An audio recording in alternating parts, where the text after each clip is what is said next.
Okay, what's up, guys? Frugalnauts here, and we are going to be looking at the Algorand Transparency Report today. And mostly we're going to be following this Twitter thread from fisherman.algo, otherwise known as John. He's a good friend from the from non-fungible domains and transaction labs, and he's going to be going through this report. So I think it should be really interesting today. That's going to be kicking off in about 5 minutes. So before we do that, so obviously the big news today is, how's this looking, by the way? It looks a little slow. I might be going down to we're gonna practice with we're gonna play around with some settings to try to get better video quality here. So yeah, before we do that, why don't we just look at the charts every dang time.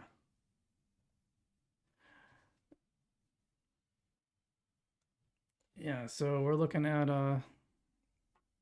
kind of sideways action. You know, we didn't see, I don't know how much of this candle down is attributed to the FIFA thing. Obviously, the FIFA announcing that it's starting its own blockchain and that it will be built on EVM instead of AVM is really surprising to me. I think it's surprising to a lot of people, and well, a lot of us just aren't happy. We're just not happy. Now, I do want to put in perspective because I made this video yesterday, and I think one perspective I have is that honestly, at the end of the day, it's not the biggest, it's not the end of the world. Okay, so while I think it's annoying, while I don't like that they left AVM for EVM, they left Algorand for an Ethereum based blockchain, and I don't really know how that happens. It was a deal between Algorand Technologies and FIFA, not the foundation. I do know that the foundation was not aware that this would be happening. I can tell you that for sure because well, we'll just leave it at that for now. Oh, it's 203 only working. Let me hold on, let me go back. I just got to check something. You know, so it's annoying. I find it very frustrating that this happened.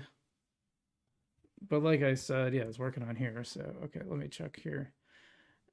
So it's not the end of the world, to be honest. It just sucks. That's all. And it does suck, and it is really annoying, and it's surprising to me again because once again, you know, once again we see the Algorand getting basically used and abused, and it really frustrates me. Some people are really attacking the foundation, attacking Algorand. I don't think it's Algorand's fault. I think they're doing what they need to do, but I guess we don't really know the inside of these deals, so that's a big part of it. Um, I think in some ways, I think it's actually good. I think it's good if these chains leave because that shows that if they're focused on, so people will say, well, they go where the users are. Well, the idea is really they should be, if they're building like a real platform. Oh, I have that on, sorry. If they're building a real platform, then they should be focusing on bringing users from outside the crypto ecosystem. So if you're just marketing to crypto people and you're just value extracting, yeah, go to another chain. That's fine. I think if you're going specifically to target that chain's users and not the broader ecosystem, which is what FIFA is set up for, by the way. The platform is set up for people to come in from the outside, just like Lofty. Actually, Lofty is one of those platforms where I know people, I've talked to people about it, and people who aren't really necessarily crypto people, when they hear about Lofty, they're like, oh, that sounds cool. And I've had them actually, you know, go to Lofty and you know, invest in it. So I think that's pretty interesting. But so that's what I think FIFA is set up for that. Yet if they're focused on the users from that chain, and I don't know that that's the case, but that's the argument some people are making. I just think that's bullshit. I do. I think it's BS because at the end of the day, if you want to really earn money, you would be making money by selling it to non-crypto people, not just crypto people. But yeah, like I said, going back to the charts, you know, I don't think it really impacted Algorand very much in terms of price. You know, this candle might be attributable to FIFA's exit, but it came right back. So I don't know. I just don't think it's probably that big a deal, if I'm being honest. It was a little out of line with the rest of crypto back when this candle happened. I think this is recovered now. So, But anyway, Fisherman had a really good report about the transparency, misalignment of spending, and I'd hoped to. I had some stuff I had to get done, so I didn't get to the transparency report. But he's going to have this Twitter Spaces starting, so in about, well, should be starting now. In fact, here we go.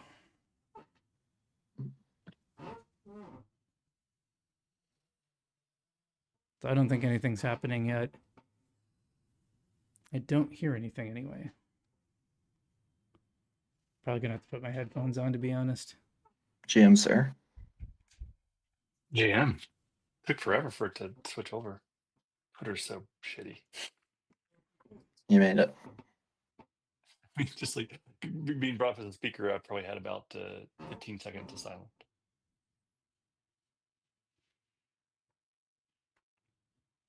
It's like audio conferencing has like been around for like 25, 30 years. Decent stuff. It is funny how Yeah. badly these Twitter Spaces can be. Yeah, Twitter is not too good. Okay. I feel like there's enough people in here to get going. I didn't really have a plan for the space. It was more just to talk with everybody. So if anybody has like anything they want to say about the transparency report or questions to raise, whatnot, like I could talk about the suggestions that I made in the blog post if nobody wants to share anything. But Patrick, since you're up here, I'm gonna pick on you. So, Oh shit. so yesterday, I guess I'll give a little backstory first. Yesterday, when I wrote the blog post up, since I use Transaction Lab as an example in it, obviously it's very Yeah. sensitive topic, Yeah. and so I shared it with the team and was like, "Hey guys, like, how do you feel about this?" And they're just like, well,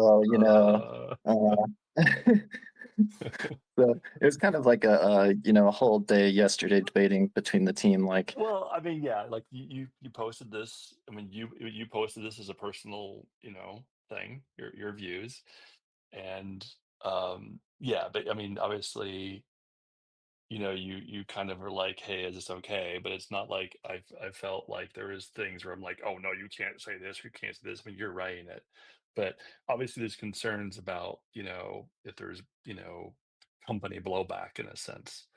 Um, but the fact that you are publishing it as so that people can separate those concerns a little bit.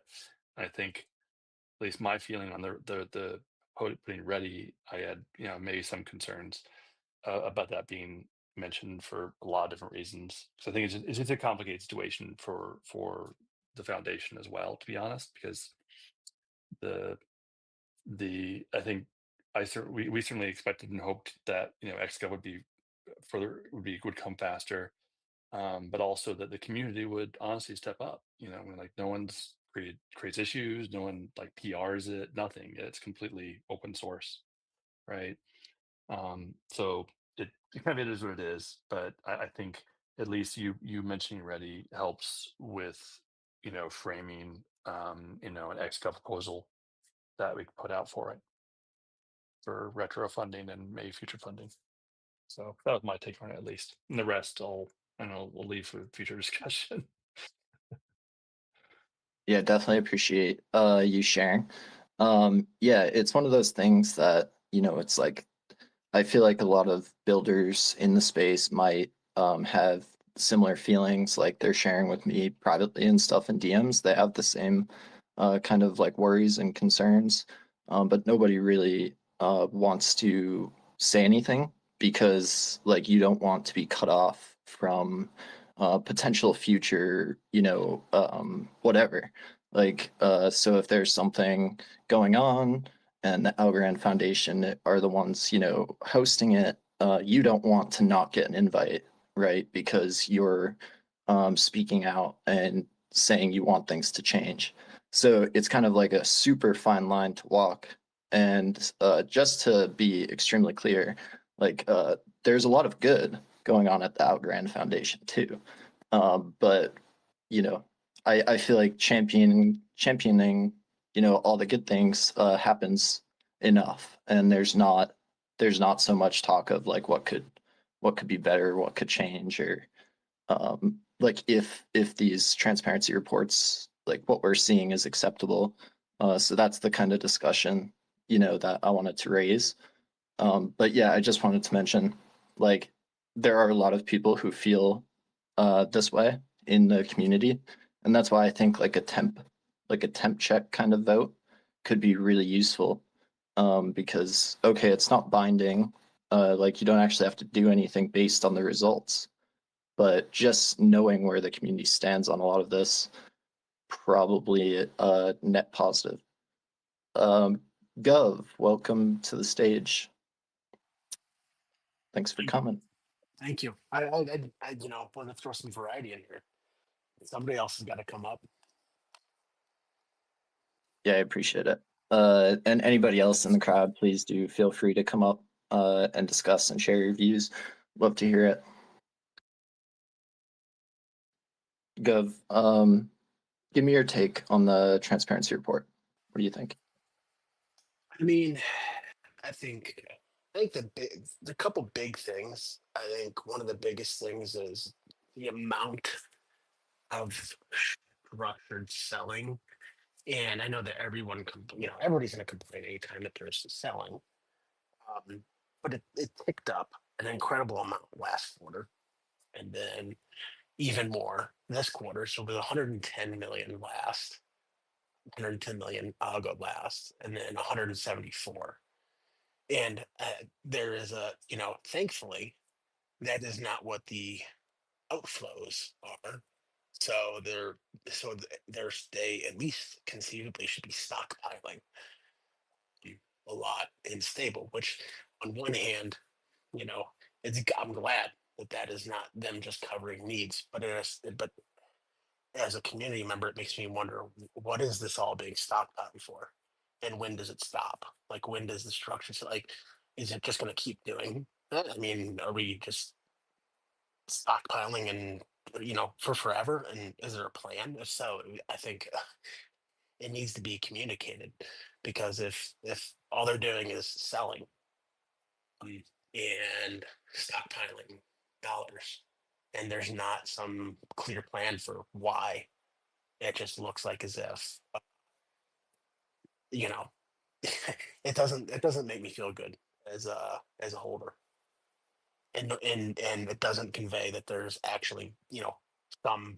plan or vision to be executed on. So I thought maybe Yeah. you all would want to hear from me. Shall I say a few things? Absolutely. Welcome to the Okay, stage. thanks so much. I didn't want to cut anybody off. So okay, so a couple of things. First of all, you're right. We had some anomalous fiat purchasing this past period. We did average out, though. We had a couple of days at 3 and a few days at 0, so we did end up like on average. But you're right that I was trying to accumulate fiat both last month and a little bit before. And the reason for that, so let me also just tell you broadly in a framework, like we can't, and I know you guys appreciate this, we can't tell you everything that's going on all the time, right? For a range of different reasons, depending on the situation. One is there may be some legal issues. The others might be that like things aren't done yet. And, we can't say something that, if we're trying to close a deal, we can't, say that we're working on it and stuff like that. So I'll give you a couple of examples of that just from the past that, so you sort of know where we're coming from. So when Algorand Technologies, who, just like I like to remind you guys this, they can do really whatever they want with their money. They're a for-profit company. When they chose to do this partnership with FIFA, they were under NDA. And so, and I was kind of out front on that, and with you guys, and we get a lot of questions and a lot of consternation from you, which I can understand about why we're not saying anything about FIFA. Why, as that deal was getting more and more on the rocks, more and more problematic for Algorand Technologies. They're under NDA, right? So like you cannot put yourself in a position where you might be sued by FIFA, for example. Like doesn't matter how mad the community gets about not knowing what's going on, you simply can never take that risk, right? So that's one example. Another more positive example was the Coinbase USDC thing. Like, we were quite close and just dotting I's and crossing T's for months, but still not over the line, when I'm getting a lot of when USDCA on Coinbase kind of thing. So like, that's always sort of part of it, right? Um, so just so I guess it's just a little bit of a plea to bear with us and assume benign intent and that kind of stuff. But with respect to this, for reasons that I'm not going to get into, but you can maybe think about yourselves, it has become more and more of my goal that the foundation should actually also be in charge of the protocol itself. And so we were making a proposal for the foundation, for the protocol and the foundation to be together, either in one place or the other. Those engineers are quite expensive and they get paid in dollars. And so we were keen to show financial wherewithal to take over the protocol, should that be the goal or necessary or the right next step. I think the decision is that that protocol will stay with Boston. And so we have some excess fiat because of that, those moves. And so that means we'll be in the market less going forward because of that, because we have a run rate and we stick to our run rate. So that's kind of what's driving that. And I don't think that's an appropriate thing to put in a transparency report, but that was sort of what was going on behind that. Wait. Could I stop you for 1 second? Oh, sure. Yeah.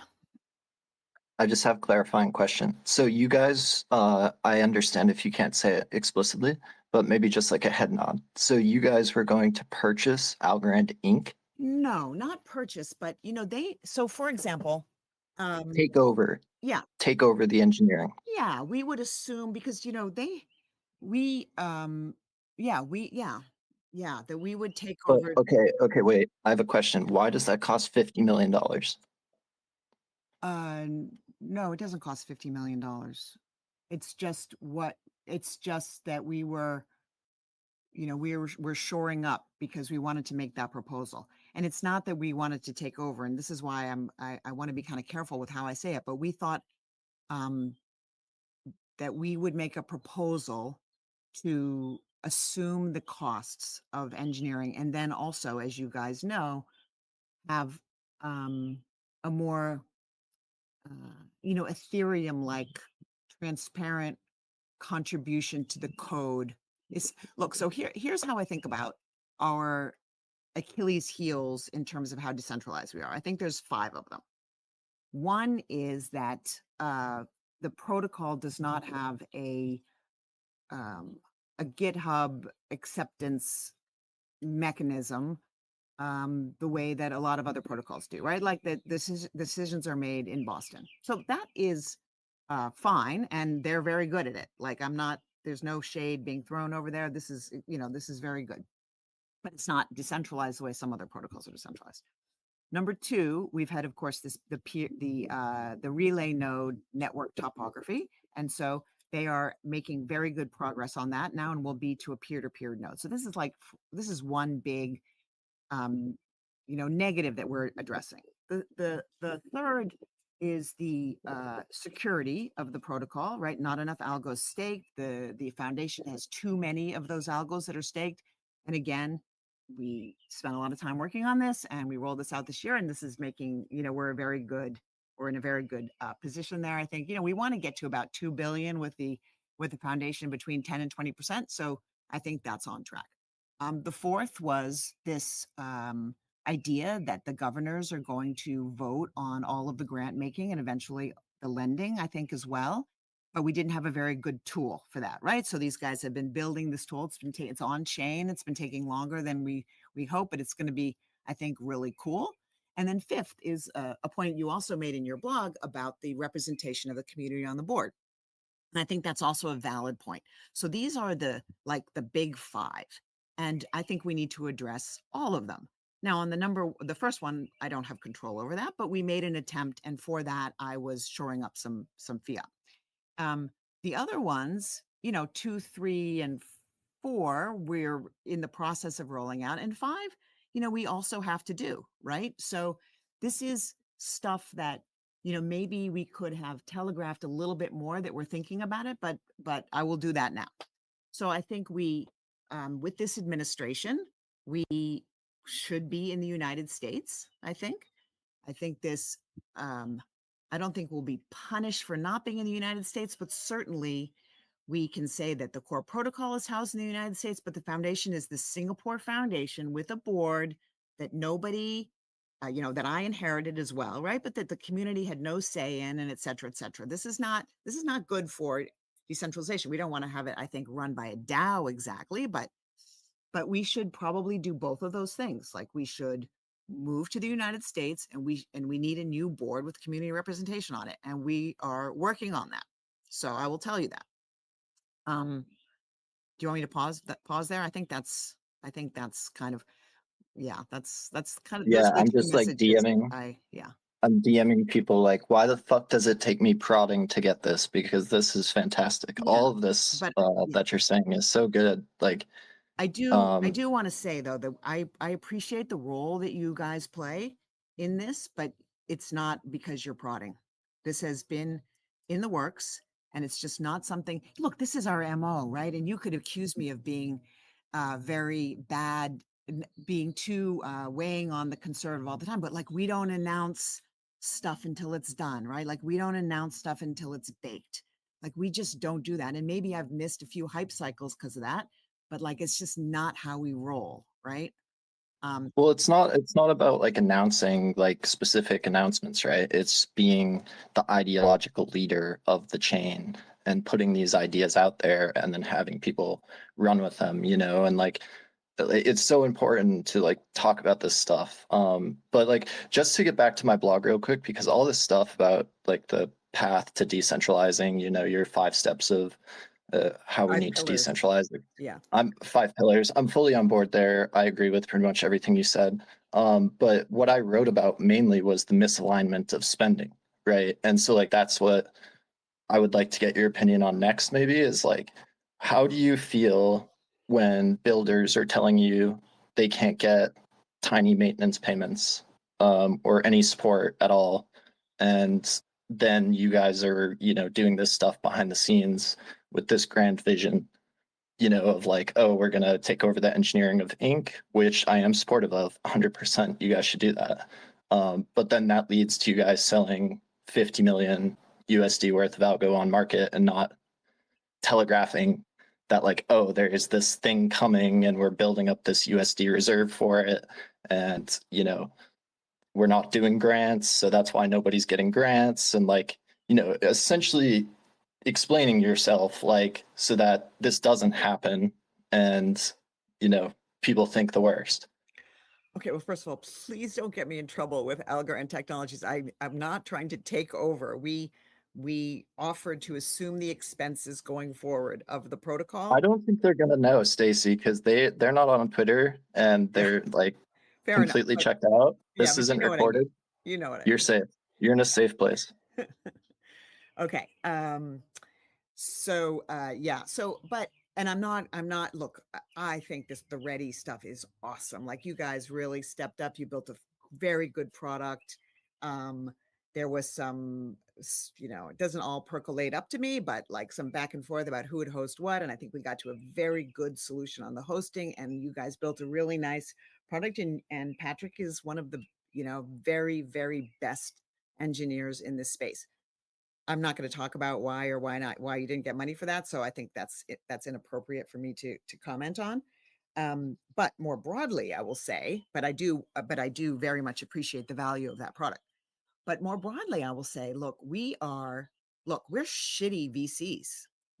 We've been really bad about this, about giving loans and giving grants in particular. And I will say much more so than before I got here. But, when we published that report, first of all, the reason we didn't publish it a year earlier is because it took that long to even find out how much money we put where and everything. Like the record keeping was just, and I'm not making excuses or trying to blame people, but it was not all pulled together, and it was not in good shape, and it was just not like, it was not good. And then you saw all that money. And so one of the very first, and I feel like I do talk about this till I'm blue. One of the things one of the first things that we did was to turn over grant making to the community. Now, there's been a lot going on, like how, it's very hard to submit your grant proposals. It was very hard to vote on them. It was very hard, people were, voting in their own interest and all this stuff. And you've been a real thought leader about all of that, you in particular, John. So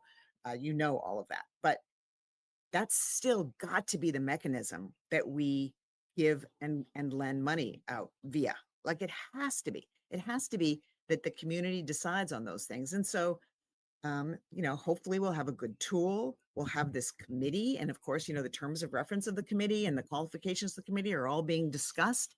But that we'll have a committee that will make sure that there's a baseline quality to these proposals. And then put them to the community for vote. Like, that's the vision, right? A little bit like, not quite like, we're not going to run this whole thing by a DAO, because that's been a bit of a shit show in other layer ones. But we are going to that's going to be run by this process.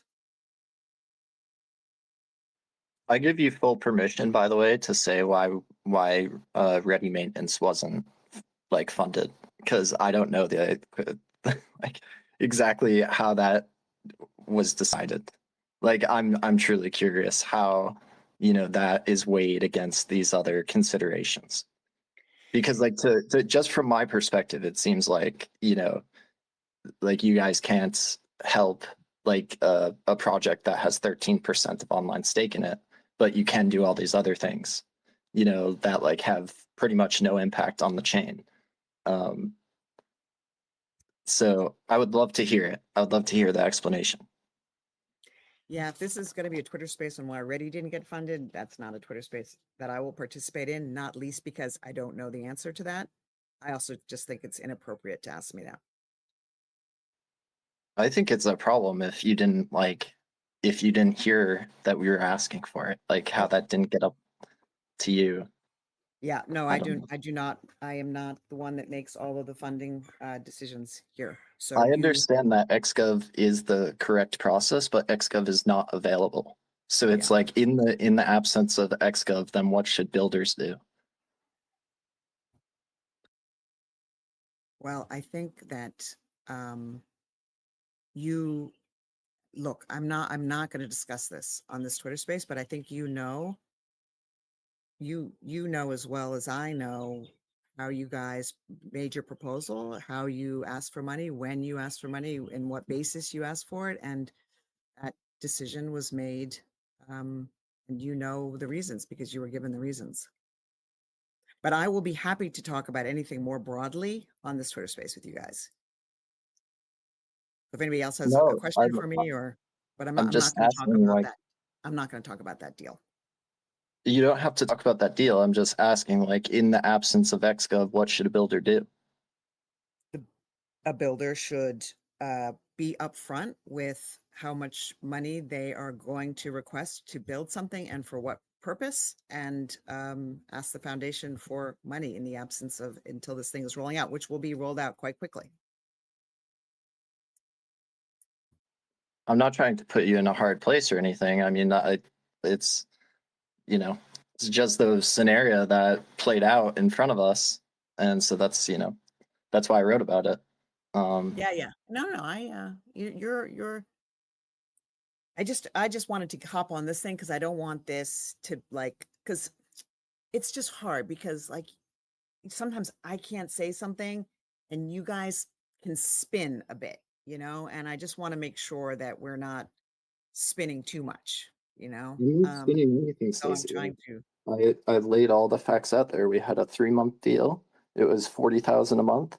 We completed all the things. We went above and beyond, delivered the protocol, have been, taking care of it, doing all the, like, literally everything for it, above and beyond the contract. Like, if we just delivered the contract, Ready would not have launched on mainnet. So, I mean, like, I don't know what is behind closed doors. I laid it all out,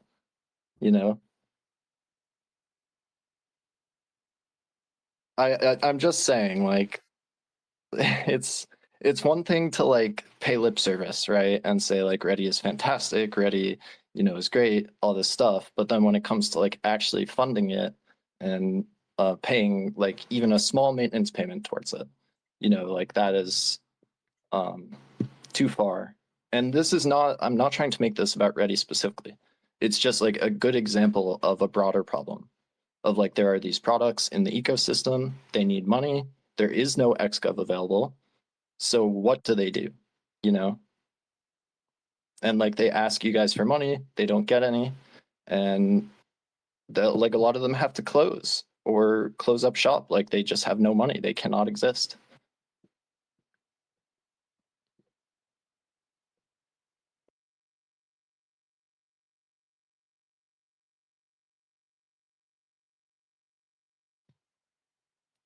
Okay. Do you not want to say anything on that? It's the same thing. We'll get that you can apply for money for the foundation, as many people as you guys all do. And we're going to get this tool up, and we're going to get this process, rolled out. And it has taken longer to build something. I mean, look, if it was up to me, I don't think we'd have to have this thing like completely on chain from start to finish, but it's going to be the best product probably in Web3 for doing this, right? And it's going to be rolled out very soon. So, yeah, I mean, that's the solution. Well, But I'm the not trying to give solution, you a as hard it's time. always the solution, though, the process, I mean, I guess, like, the process, right? Everybody knows the process. We have people in charge of the various verticals. So if you're in DeFi or infrastructure, you go with Fred, you make a case, you put a proposal together. It goes to our investment committee. The investment committee meets every 2 weeks. Those proposals can be for like liquidity support, say, or for uh, building something, or for funding the maintenance of something. Like, the process is not opaque to you. You did not get the answer that you wanted, but that's very different than builders not having any path or process, right? I don't really think that path is well known. Like we reached out to Fred and then like waited for over a month to hear back, and then we're told no. And like so there was not much of like, clarity, at least on our side in that process. And so it's unclear how those decisions get made, like at least from my point of view. But yeah, I hear you. XGov is the proper venue for it. Let's go through XGov. I agree with you there. It's just like in this transition period, which is, years long, there is a gap of, funding. And it's crucial, for these projects.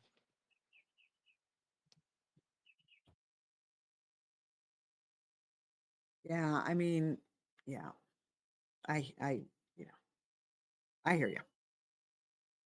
I don't agree that you guys, anybody on this Twitter space is super plugged in, right? So I guess, I think it's pretty known to you how to navigate. But look, I hear you that it sucks not getting the money that you want. And but yeah, I'm just not going to talk about this decision. And again, for a range of reasons, including that I was not in it, on the day to day. So, I'm sorry about that, but like, it's not the case that builders don't know how to get money or how to apply for money, loans or investments or grants from this foundation. The grant process, though, has been turned over to the community, and it's very unfortunate that so much time has gone by before we had this like proper way to do it with the proper tool. But you guys are builders, and you know how like doing things properly, it takes longer than you think sometimes. And that's sort of how it goes. I mean, you know, I don't love that any more than you do, but it kind of is what it is. Yeah, I hear you. I want to give Greg a chance. He has his hand up. Greg, what's up? Thank you.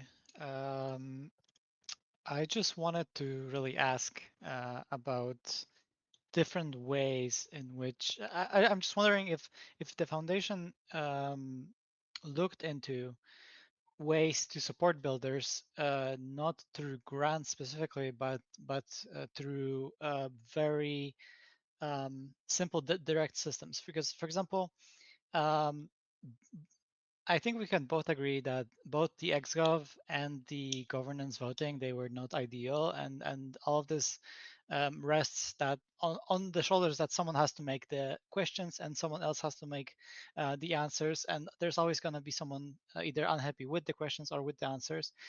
But the features like staking, they were very well received by the community because this is like a general system for every single person in the ecosystem. So I'm wondering if it would be possible to have a similar system for builders that doesn't judge them based on how impressive or how innovative their product is, but based only truly on on-chain metrics. So for example, I proposed this in the past, but I never really got an answer, I guess, to this. And I feel like other blockchains are doing this already, where developers don't have to apply anywhere; they just have to generate network traffic, and through that they get rewarded automatically. For example, through a portion of the fees that they generate for the network. So I'm wondering if looking into that avenue wouldn't be more interesting than keeping the system where someone has to keep voting. Right. This is very interesting. So, in addition to kind of everything else, right, this network has to find sustainability somehow, right? It has to. And so, that's going to mean looking at everything that could possibly be on the table for that, including fees, of course, right? Like it's good for me to go around and say, oh, our fees are nothing and da da da da da. But they've got to be raised for the sustainability of this network, right? But it's a little terrifying to do that, for example, because big transaction fee payers like C3, for example, they're like, well, we when they were generating all these fees, they came to us for fee support, right? So it's like it's hard to raise fees. It's hard to think about it, but we have absolutely got to do that, and that is in partnership with Algorand Technologies, and we got to think it through. And John, of course, we're going to have to like socialize this and have forum and discuss about, because these are very big tectonic kind of changes, right? But one of the ideas that and D13, as he is, quite commonly does, has also some very creative ideas around this. But one idea that has been floating around, and it does also, come from other ecosystems, is this idea of raising fees for everybody and rebating fees to the apps that make the most traffic, generate the most traffic on the network. And then they can, in turn, if they want, give some discounts to their users. And so you generate this kind of like flywheel of activity, which users that are just doing one-off transactions, they're kind of subsidizing the degens a bit, because they're, if they're just doing like trades, they're in a way subsidizing the fees for the people that are actually participating in this ecosystem, using the tools, using DeFi, doing trading, doing lending, doing borrowing. And so I love that idea. I think we all think that idea is a very good one. I'm just a little bit like, it just goes against my nature to have something that's like a little bit not well baked yet, to talk about it. But yes, absolutely. We think that's a great potential idea in the context of like heavy thinking that we're doing on fees. And then, independently a bit for now, although we'll bring these work streams together, Algorand Technologies has also got and I think there's like a paper even floating around over there on fees. So we have to think about that. We have to think about this idea, which I think is a very good one. What I'm trying to say is we have to think about this idea, which I personally think is an extremely good one in the larger context of fees, which we have to think about in the larger context of network sustainability for the next 100 years. So that's a big work stream over the next 2 years. And right, like we're subsidizing staking, but ideally, I mean, you know, the end state of this thing has to be that the money that stakers are making from fees are enough, right? And we're like pretty far from that point right now. Thank you for the answer. That was a One bit thing, long-winded. I'm sorry. no, that's very good. One thing that I'm worried about is that if none of that portion, like if you want to achieve something in the ecosystem, be it higher transaction fees, you need to incentivize that action to every user of the network. And most fees are generated through developers because you know, they build some kind of app and they incentivize their users to send transactions to their app, and therefore generate the fees for the network. And currently developers have zero incentive to increase the fees, and they could do this today, right? You don't even have to change anything on the protocol side. The developers themselves could increase the minimum fee for their own applications, but they don't have any incentive to do this because they don't get anything out of it. And if they did get something out of that, they could increase the fee tenfold, 100-fold even, and it would generate both revenue for the project developers and the network at the same time. But right now, this is just like free work for the network, and the developer that puts all this work in doesn't get anything out of that effort, right? Right. I'm not sure who from the foundation who's on our protocol internal working group, if they're here, but this is a good point. This is a good point, which we will incorporate in this work. Thank you. Yeah, sure thing. Yeah, I mean, what you described, Greg, was like the Optimism style RPGF, you know, where it's just based on like the impact in the ecosystem, and then impact can be made up of like whatever. But the whole idea of like you get rewarded without needing to make proposals, I like that idea a lot, because then it like actually recognizes impact rather than recognizes those who ask for money and campaign for it and politic for it and stuff. Like that seems like a better system. How are you just not recreating TDR, which was, I think, a mess? No. TDR Because is impact is like, decided. It was I mean, decided by TDR someone. basically the funding. It was basically, oh, whoever has the most, DeFi gets a bigger percentage of this reward, and then what do you know? It all ends up going to one party eventually because they have the bigger Yeah, percentage. They get the but more percentage. The thing gets the more that next time, and it just funnels up only. But the huge issue with TDR is that you have to be a big protocol to even get into the talk with the foundation to get included into Well, the that's list. another issue. Yeah, the little council cabal. So my point is to make it so low level that literally I come into the network today and tomorrow I can get paid through that system. I think how Optimism like votes on impact made is good, because it takes like it's kind of like a subjective thing. Like you shouldn't always go off transaction fees or number of transactions, number of wallets, whatever, because all that can be botted. So like if you're just rewarding this one thing, then people optimize just for that one thing to get the biggest reward. But Even if it is really, botted, it's still good for the network. So like from the sustainability perspective, it doesn't matter if it's bots or not.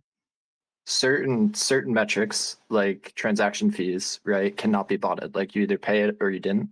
And TVL, right, like if it's algo in an LP pool, that's pretty hard to game. But then there are other metrics which are trivial to game because they have no cost really, you know.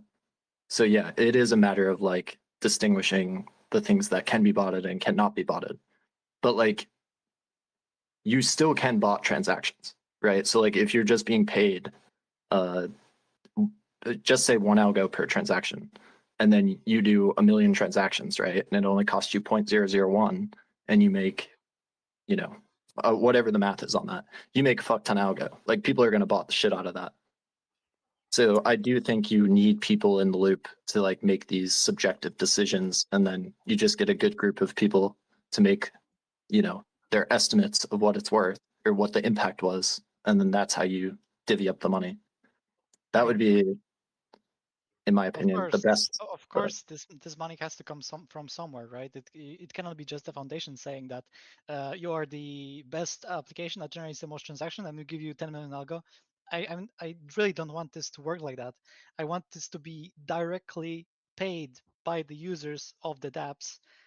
So if my users pay 10,000 algo in fees, I want to get, I don't know, 3,000, 4,000 out of this. So this comes directly from the user, and instead of network getting all of this, then let me increase the fee and let me get a portion of that revenue. So I have every incentive to increase the fee as much as I want, and both me and the network benefit from this. Yeah, well, you benefit from it. First of all, I just will say, as an aside, this is a version, I think, John, what you're talking about, it's kind of a version of a Sybil attack, right? And this is, annoying when you try to do an airdrop, and then you get somebody's generating like 1 million wallets, and every metric that these protocols, I'm talking about across Web3, every metric that a protocol comes up with to think about how to make this airdrop like fair and to the users of it gets gamed immediately. It's annoying on the one hand, but it's so pure Web3. It's just so pure. It's finance at its absolute purest. And even things that I think are a little silly, like meme coins or whatever, it's just like the purest version of a kind of finance. And I have deep respect for our ecosystem for that at that level. I forgot where I was going with this, but maybe that's just one thing to say. I still feel like the foundation, sorry, I don't want to speak for the entire foundation, but I still feel like you, Staci, you're thinking in terms of how to spend the money that the foundation has, and not how to make money for the foundation so that the foundation can give some of it back to the developers. Because all these systems that the foundation currently has, they are very from the perspective of, we have a lot of algos and we need to spend them somehow, so we give them to developers and such. But this is not going to work long term. So any system that has even a slight chance where that some of those algos go to the foundation directly, and then the foundation can use those, and in perpetuity it would fund the ecosystem. I feel like these systems are the most important to develop right now, because XGovs and grants and so on, this is gonna run out in like 2 years. Yeah, I think both are important, I would say, for the reasons that John mentioned earlier, but I agree with you. Like, this thing has to be self-sustaining.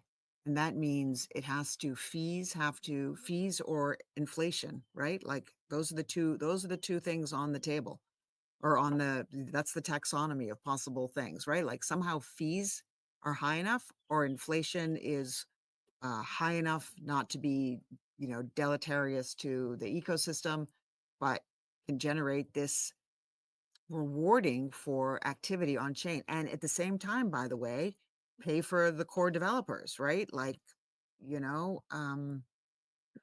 we, nobody's worried about the next 5 or 10 years, but we got to start thinking about the next 50 years now, right? And what that will look like.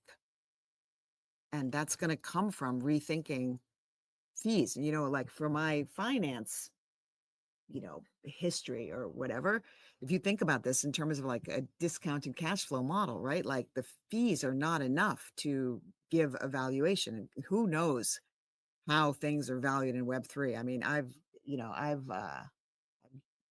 can't figure that out, but like, somehow we are not, we're not sustainable in the medium term, and we have this, it just needs a think. And so part of getting back to why I was trying to accumulate some feel over the last couple of months is because I just sort of feel like in an ideal world, not that they're not doing a good job, they're doing a great job, but in an ideal world, all of these questions would be handled like as a piece, right? Thinking about the fees, thinking about staking, thinking about developer contributions to the code base. That's another way of, getting money to developers as well, right? Like having them much more integrated in that core node of that core protocol and accepting through a transparent process. Not to say we accept everything. And look, the thing hasn't fallen down ever, right? So we're not going to take any chances. But just like it's in my 5 pillars of decentralization, right? Like this is all of a piece to me. Like that's one pillar. We got to get peer to peer. We got to get the security with the foundation not having a huge stake. We got to get this tool built yesterday, and we got to get community representation on this board. And by the way, I think we should be in the US, not in Singapore. And I will say one other thing to you guys. I have been here at the end of the year. It'll be 4 years. Not everybody is going to agree with me, but I think I've done a really good job. I think I inherited something that was not working, and I think I have built a foundation that is for you guys and has accomplished a lot of great things. But like I reject the claim that I'm overtly political, because I'm absolutely not, and you know that if you look at my Twitter feed and all of my social presence. But I am not a MAGA diehard, right? Like I think everybody also knows that. 2026, like there should probably be a different CEO for this foundation. Like all of this stuff is like, I think of it as like natural evolution of where we need to go. And that where we need to go is a path of decentralization, right? Like get these 5 pillars, I think are very core. And I'm not like running that. I mean, you may disagree with me, but I'm not running this like a personal fiefdom or anything. We're all trying to do the right. Well, anyway, I don't want to sound defensive, but yeah, I think like all this stuff, it's like, it goes together, right? We have to think really hard about it. And we have to all be engaged. And you guys, sometimes you show up for committee meetings and sometimes you don't. And, we all have to, we're all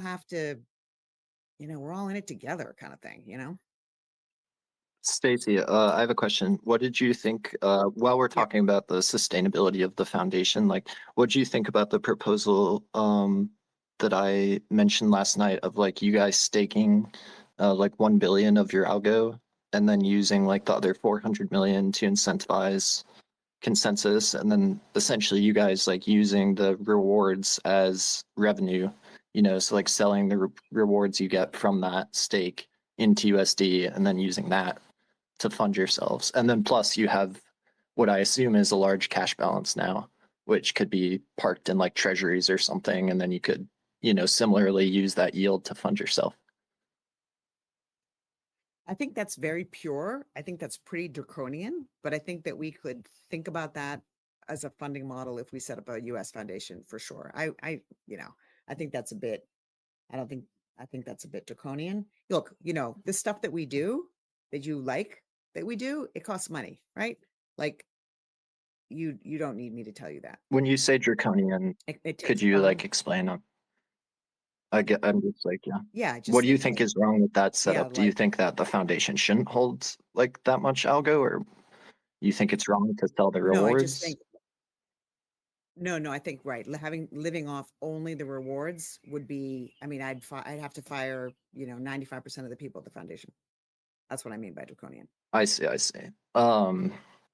Okay. Yeah, well, I mean, you guys could still sell some algo, right? Like you could wind down your algo position, but just very, very slowly. Like, so maybe, 50 million a year you sell from your stack, and then you earn 50 million in rewards. So in total, you can sell like 100 million algo a year or something like that. And then it's all dependent on the price of algo, right? So like if we ever slow the selling and get some price momentum, then that could be reasonable, right? Like, Yeah. It's worth considering. I do, I came in the middle of this comment, but I do want to say one thing to you guys. And I know that I don't show up in these Twitter spaces as often as you want me to, but I think it is unfair. It is wrong, and it is unfair to suggest that we would punish somebody for speaking out or having a view, that they might not be invited to an event or they might not get money because we would. I think that's To be that's clear, I unwarranted. wasn't accusing you of doing that. I was just saying that's the fear, right? Like, and that's why people don't speak out. Like, that's what I was saying. Just to clarify. Okay. Because that's not how we roll. Yeah, so maybe I really hate to sound like a broken record, but from what I understand, you guys really need to get basically the revenue up. The network needs to make more in fees, and like the simple dumb solution to this is to raise them, right? But you don't want to do this because first of all it would break things, and it would also be kind of controversial. So why not offload this to developers? I really want to make sure that everyone understands this idea where you don't have to raise the fees on the protocol level if you can just incentivize the developers themselves to raise their own fees. So for example, if my dApp over over 1,000 transaction, my dApp makes one algo for the fee sync, right? So let me increase the fee that is required to use my dApp, and then it would make 2 algos to, for example, to the fee sync, and let me get like a half an algo from this back directly to my wallet. This is at zero cost to the foundation, and it would be basically a direct incentive that is easily understood by developers, that as long as they can get their users and the users can spend on chain for using their product, then both the foundation gets it, they don't have to increase the fee, and both the developers are incentivized to not only build here but also to also increase the fees to the network, not naturally, because they also get paid if they increase that. I feel like this idea really needs to be explored because otherwise it's like it's in a really bad spot where the foundation has to decide whether to either increase the inflation or increase the fees for everyone, which will be both of these decisions are pretty bad. So if you offload this to developers where you incentivize them to increase the fees, then you're not the bad guy, but also everyone wins still.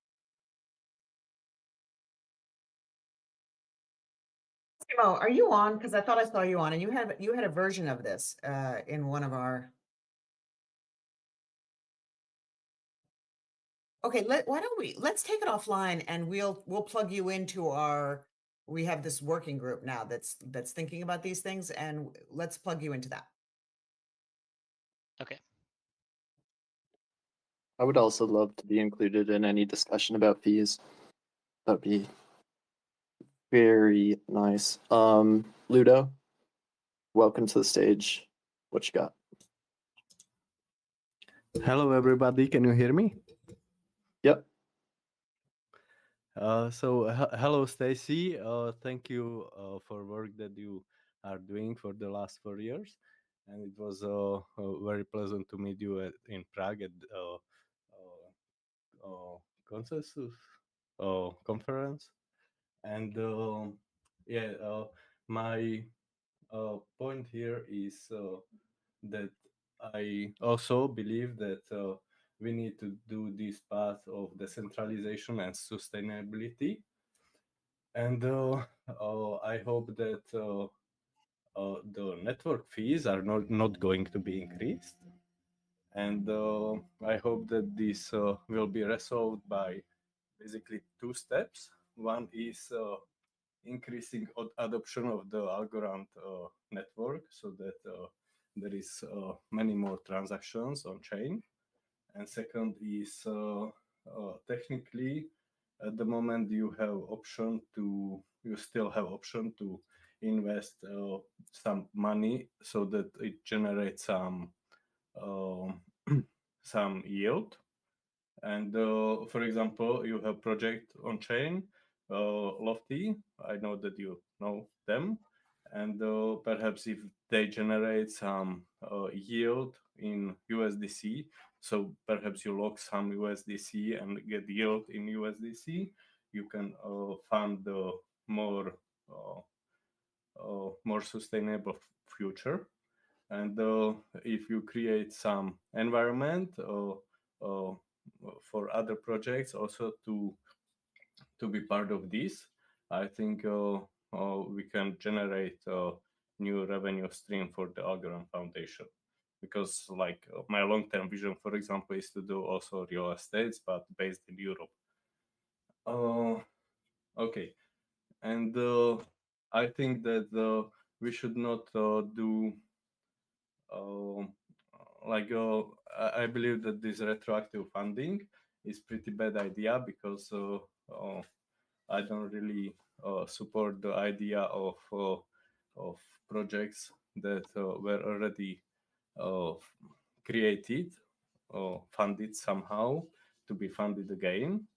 And in my opinion, we should really do the correct way of doing this. And this is that, for example, at some local events, there are some ideathons.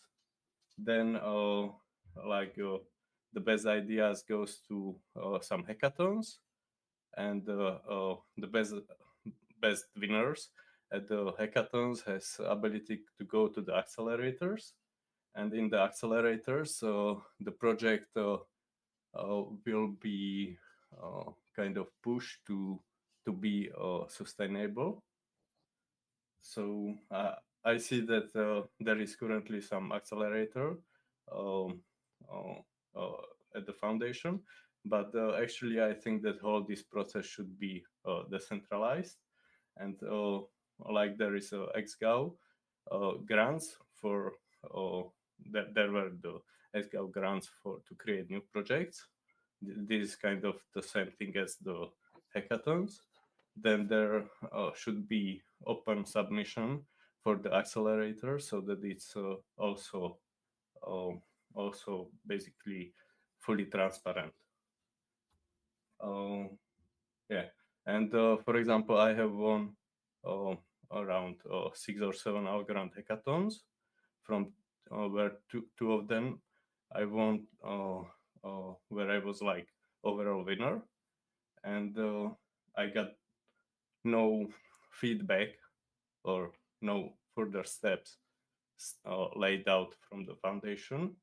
So yeah, I think the foundation should really do much more community work with the projects, and really give the feedback what can be done better, or how to evolve the project.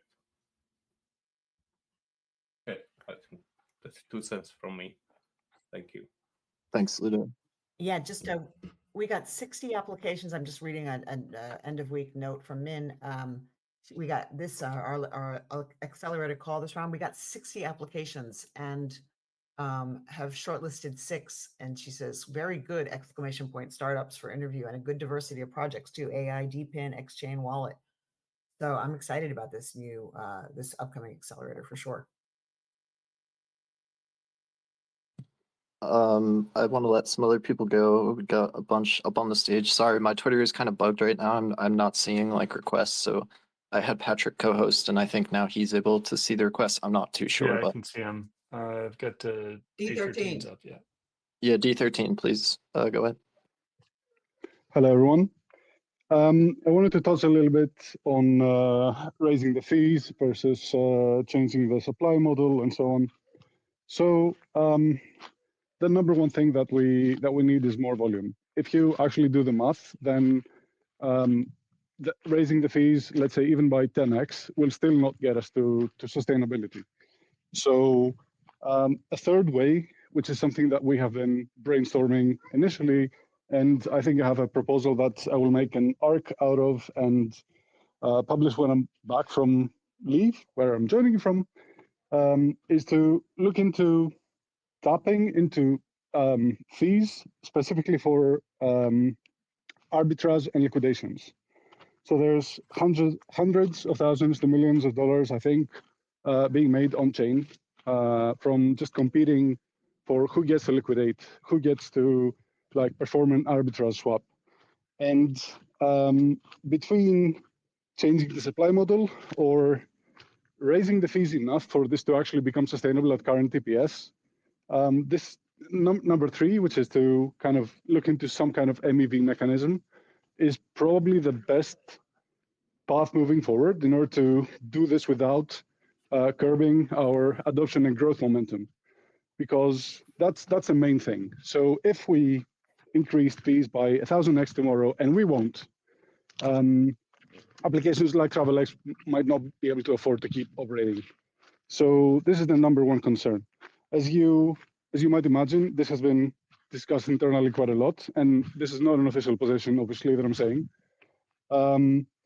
But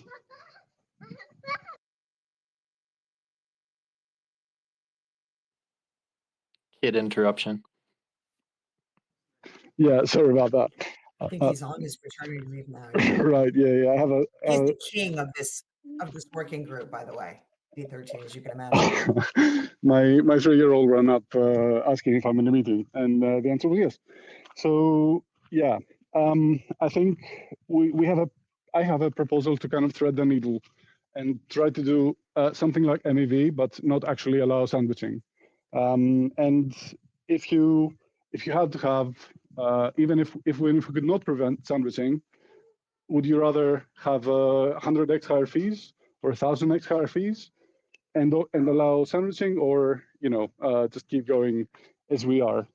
But circling back to the first point, maybe changing the supply model aggressively would kind of patch things up for now, but I think it really is usage that we are focusing on first and foremost, and it's you can't really make this work without looking at an average TPS that's, let's say, at least 10 times higher than we are now. So if we're talking about a scenario like that, then bridging a small gap that's still left, I think is possible without actually changing these kind of core values that we have so far in the fixed supply and in the very, very low transaction fees. To go into a slight tangent, I really like Greg's idea, but I don't think that this could be fully automated. For example, there's quite a lot of spam going on chain, and so if they convert it to use an app to send like spam transaction notes, then it's not one of the things that we'd want to be rebating with fees. And so I do see the value in that, actually. So you would basically be incentivizing writing smart contracts that only accept application calls that have a transaction fee that's 10x, 100x, the minimum, or something like that. But I'm not sure that we could design a system like this right now that would not be abused. I have an extreme opinion that any network usage is good network usage, even if they are spammers. Let them waste their algo, let them spam transactions, however many they want, they still provide revenue to the network. It's just a matter of warning users that this is useless, right? Like, in my opinion, you should let them, and if they get somehow rebated, but for example, they wouldn't get rebated at all because they would have to spend more of their own money. Imagine if you create a system where the fee has to be a minimum of 1,000 microalgo as it is currently, and any increase above this gets sent back. A portion of this gets sent back to the developers. For example, if I set the fee to 2,000 microalgos, then that means 1,000 is paid to the network because that's the minimum. 500 is also paid to the network because now we begin a split, and 500 gets paid to the developer of the application. So it cannot really be gamed even, because because you would still have to overpay yourself because nobody's gonna use that spammer application that you wrote, that you used to scam people. So I really don't see a world where this is a bad idea, because currently nothing's really happening with, if you set an extra fee, and it is possible. So it could be a really easy solution to at least, and a really low cost solution to open it up to developers so that they at least have the opportunity to increase the network fee and also have some kind of incentive to do it. Because right now I could increase my fee to like 10 algo per transaction, but I don't get shit from it. So I have no incentive to do that.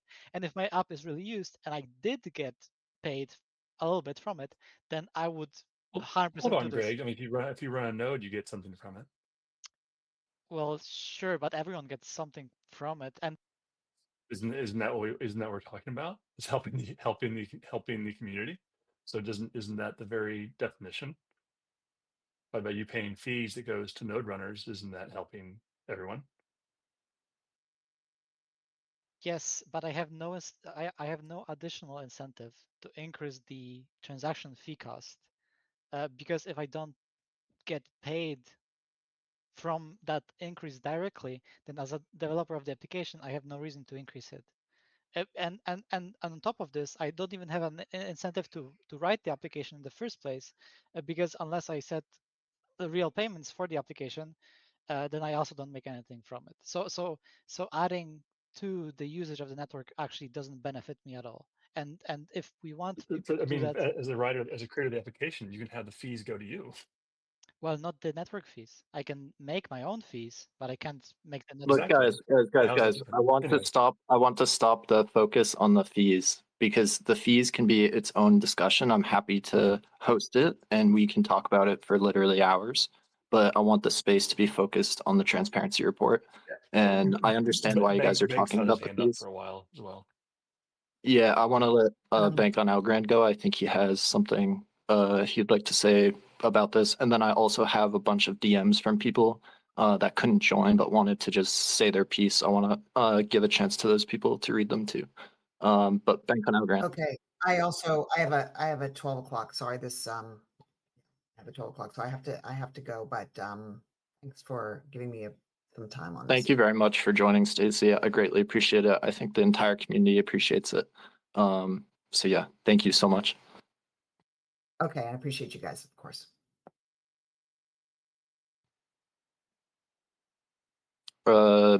Bank, are you there? Yeah, I mostly want to talk to Stacy, but she left. I want to talk about accountability of the foundation board of staff. Mostly because who is holding them accountable? They are supposed to be working in the interest of the chain and the community, and I don't feel like we have a say in if they get to hold a position or not. So I think we need voting over who sits on the foundation board of directors. I don't know. Were you here earlier when Stacy spoke about it? Yeah, she said she didn't want to be CEO in 2026, which Before seems. that, she said that Yeah, like she's said we would have representation. I'm not sure if that's going to be a new member or if that's actually going to entail voting, which is two different things. totally. Yeah, I didn't get to ask her a lot of clarifying questions on that, and that's my bad. I looked at the group chat way too late and then saw all these good questions that I should follow up with. But then we were talking about fees for like 20 minutes. Fucking Greg.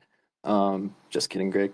But yeah, all these questions are good. So like whatever questions you have, like feel free to send to me or just send to Stacy directly. Like knowing that she's willing to join the Twitter space and go toe to toe is good, because like when I extended the invite in the blog post, I was kind of unsure that anyone from AF would join. And so it's great to see like, you know, a half dozen AF members listening and then Stacy up here. That's the best communication we can have with them. Like, you know, is just kind of getting them on a Twitter space and then not like ripping into them, but you know, having a direct conversation about this. I feel Yeah, like it's really productive. last time I talked to her in a Twitter space was in 2022, and it was actually about accountability. So I was like, I get a chance to do it again, and she jumped off stage. That's okay. We'll assume the best, that she actually had 12 o'clock. And that she'll probably join another space if we hold it. So I will host a Twitter space on transaction fees, like knowing that this is now a thing, like actively being discussed. I think that's, super important. But yeah, just to keep it on transparency, I appreciate all the thoughts, Bank. I don't know if you dropped or what happened. My Twitter is not well right now. Paul, I know you wanted to speak for a while. What's up, man?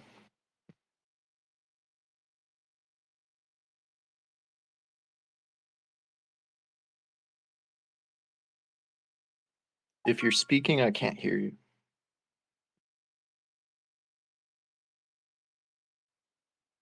Can you hear him, Patrick?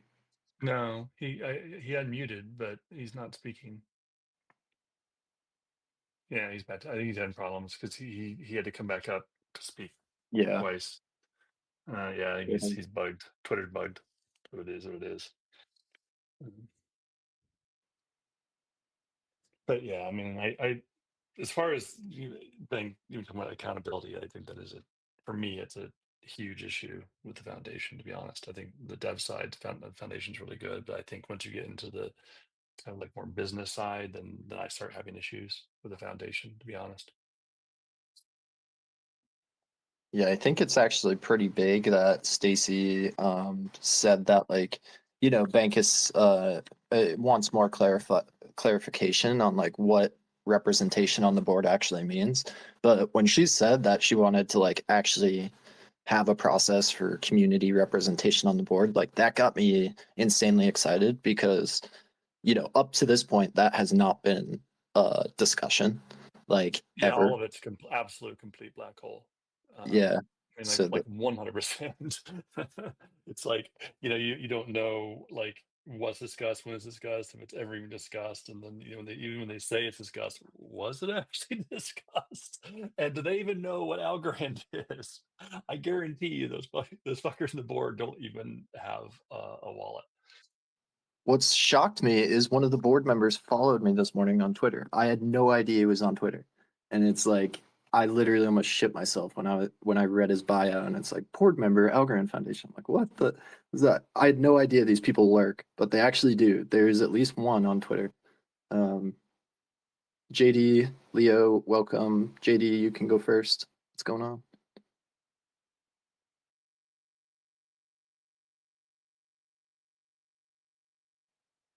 Hello. Okay. Hey, sorry, I was finding the Oh, tab. there you go. I think the community voice on the board needs to happen sooner rather than later.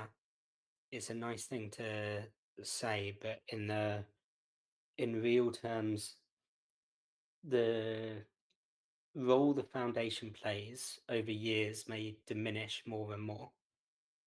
And so as the foundation's role diminishes or reduces, obviously the board becomes less and less important to the future. And so if Staci is to basically move forward with that idea and that concept, I'd say it needs to happen in the next 6 months and can't wait longer.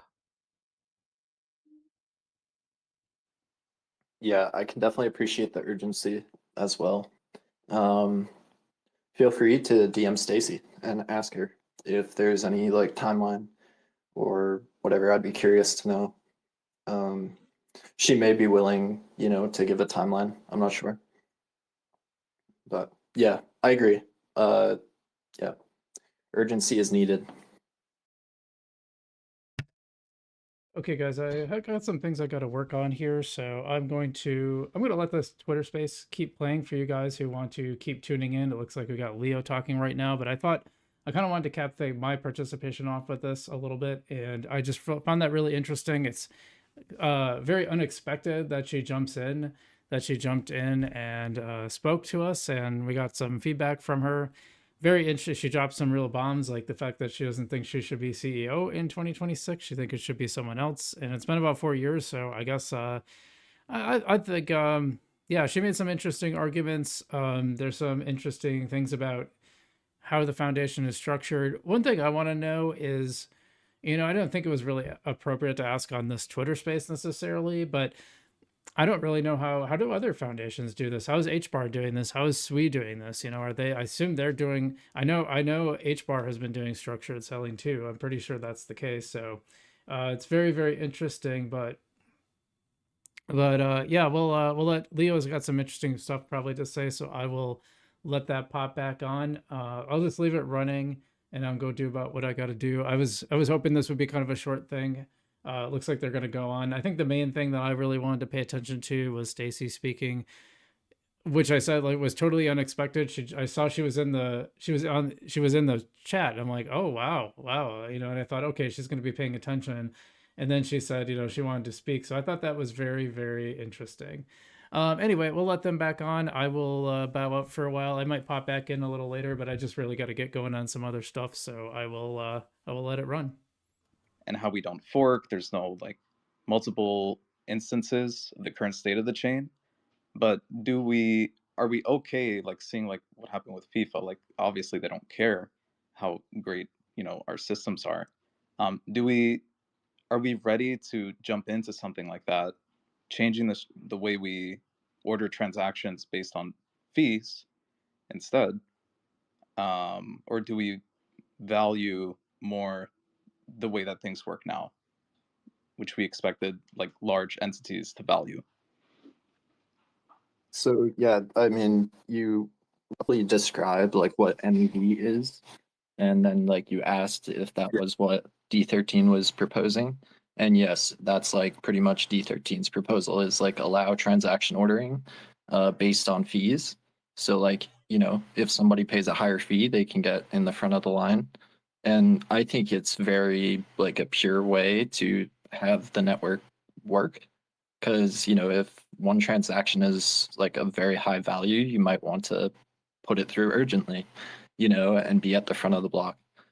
So like just opening up that market for fees then allows more transaction fees in the aggregate to be created because there's different demand, right? Based on like who you are as a user and what you're trying to accomplish. So like right now, there's no way to express that. Like if I want to be at the front of a block, there's no way for me to express that. But like it's kind of like, communism style where it's like everybody pays the same and gets, you get your place in line. Compared to like more of a capitalist, like I can pay to be in the front of the line. And so, not to get political with it. But like, yeah, I mean, I don't know how Silvio would feel like and why he would feel that way, like where that's coming from. Like he didn't like node runners earning algo at all, which I like strongly disagree with. So, different folks, different ideas, I suppose. But yeah, D13 is here now, so he can tell you himself. But we're kind of getting dragged into the fucking fee thing again. Holy shit. Okay, D13. Yeah, that was gonna be my question to you, man. Like, do you want to talk fees or Yeah, we Jonathan, can you do said that no fee another talk, day? and you talked fees. Yeah, all right, no fee talk, agreed. Leo, I'm hoping to pleasantly surprise you when the time comes. Okay, no worries. Yeah, let's just stay on transparency for like at least another 20 minutes until everybody who's talked about it no longer wants to talk about it, and then we can talk about fees if you guys all still want to. Harry Seldon asked to speak. They want their hand up, but Yeah. I don't think I can say. Hey guys, can you hear me all right? Harry? Yep. Yep. Yeah. Yep, can hear you. I heard some comments about what Staci said, and I think it behooves us to clarify her point about not being CEO in 2026,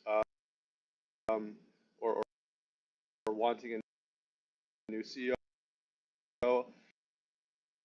It was in the context of decentralization, and I'm no expert, but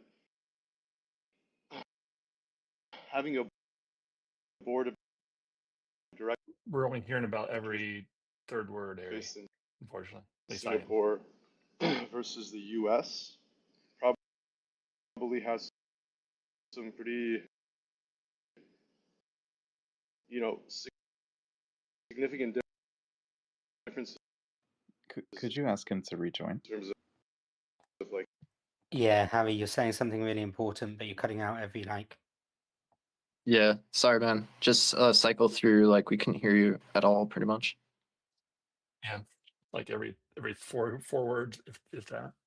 I see Ibu on the stage, and fantastic. Welcome, both of you. Ibu, I know you tagged me in something. Please feel free to share.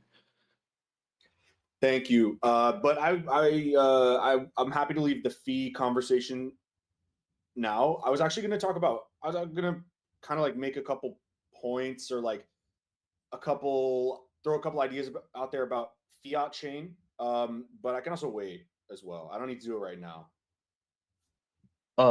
Yeah, let's. Fantastic. Do you have anything on the transparency report you would like to talk about? Hi. Oh, sorry. Go ahead. Hey. Sorry, I just woke up. So, and I didn't get the front of the discussion. But what I was most curious about in the transparency report, and especially after your post, Fisherman, was has the foundation or did Staci in this call say anything about what the foundation is doing with the large sums of USDC that they seem to be accumulating? Yeah, And so we actually did get like a fairly good answer. I mean, well, judge for yourself what kind of answer it was, but we did get somewhat of an answer. It's good. They were discussing / coming up with a proposal to take over the engineering of the protocol from Inc., the Boston-based entity, bring it to the in-house into the foundation. So that would mean like taking over. Not taking over, but I kept saying that word and she kept correcting me. Not taking over, but like hiring the engineers that are there and then maintaining the code like themselves. So she spoke about that as that was what they needed cash for, to like make a strong bid or strong offer or something. But then it sounds like they're not going through with that. This was kind of all like reading between the lines because she didn't come out and say it super clearly, but like she said it fairly clearly that they were trying to acquire in whatever sense the engineering and the ownership of the protocol from Inc. And that didn't go through. So now they have a bunch of USDC or USD. And so she essentially said that that the pace of selling can slow now. Or going forward, we should expect not so much selling because they have this built up USD. So that's essentially the answer. That's really interesting. Thank you. Okay, Yeah, well, that was really my. She also spoke, just to catch you up on the stuff, if anybody in here missed it. She talked about 5 pillars of like decentralization, how she sees it. I wish I wrote them all down. But one of the pillars was like a community involvement on the board. So she's open to that idea as well, of like, the board should have community representation. So I thought that was extremely bullish. And then she was also talking about like that the protocol should be, in the United States and like US based. So that's good. I can't remember the other ones. I think one of them was XGov. So XGov, like public goods funding for builders, needs to be figured out. What were the other ones? Was it general governance? I can't remember. There were like 2 others, but yeah, if anybody can remember that, it'd be great to like just write it. Or maybe I could ask Staci and she could just like tweet out her 5 pillars, whatever. But I thought that was a juicy little bit. It is. Well, thanks very much. That's it for me. Yeah, no problem. Thank you for coming up and following along. Okay. I don't know how to say that. Adial algo with an Akita. Welcome up. Ado. Would you like to say anything?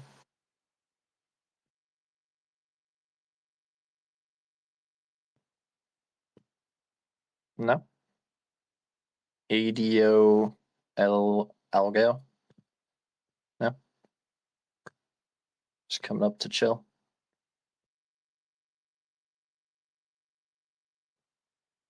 Okay.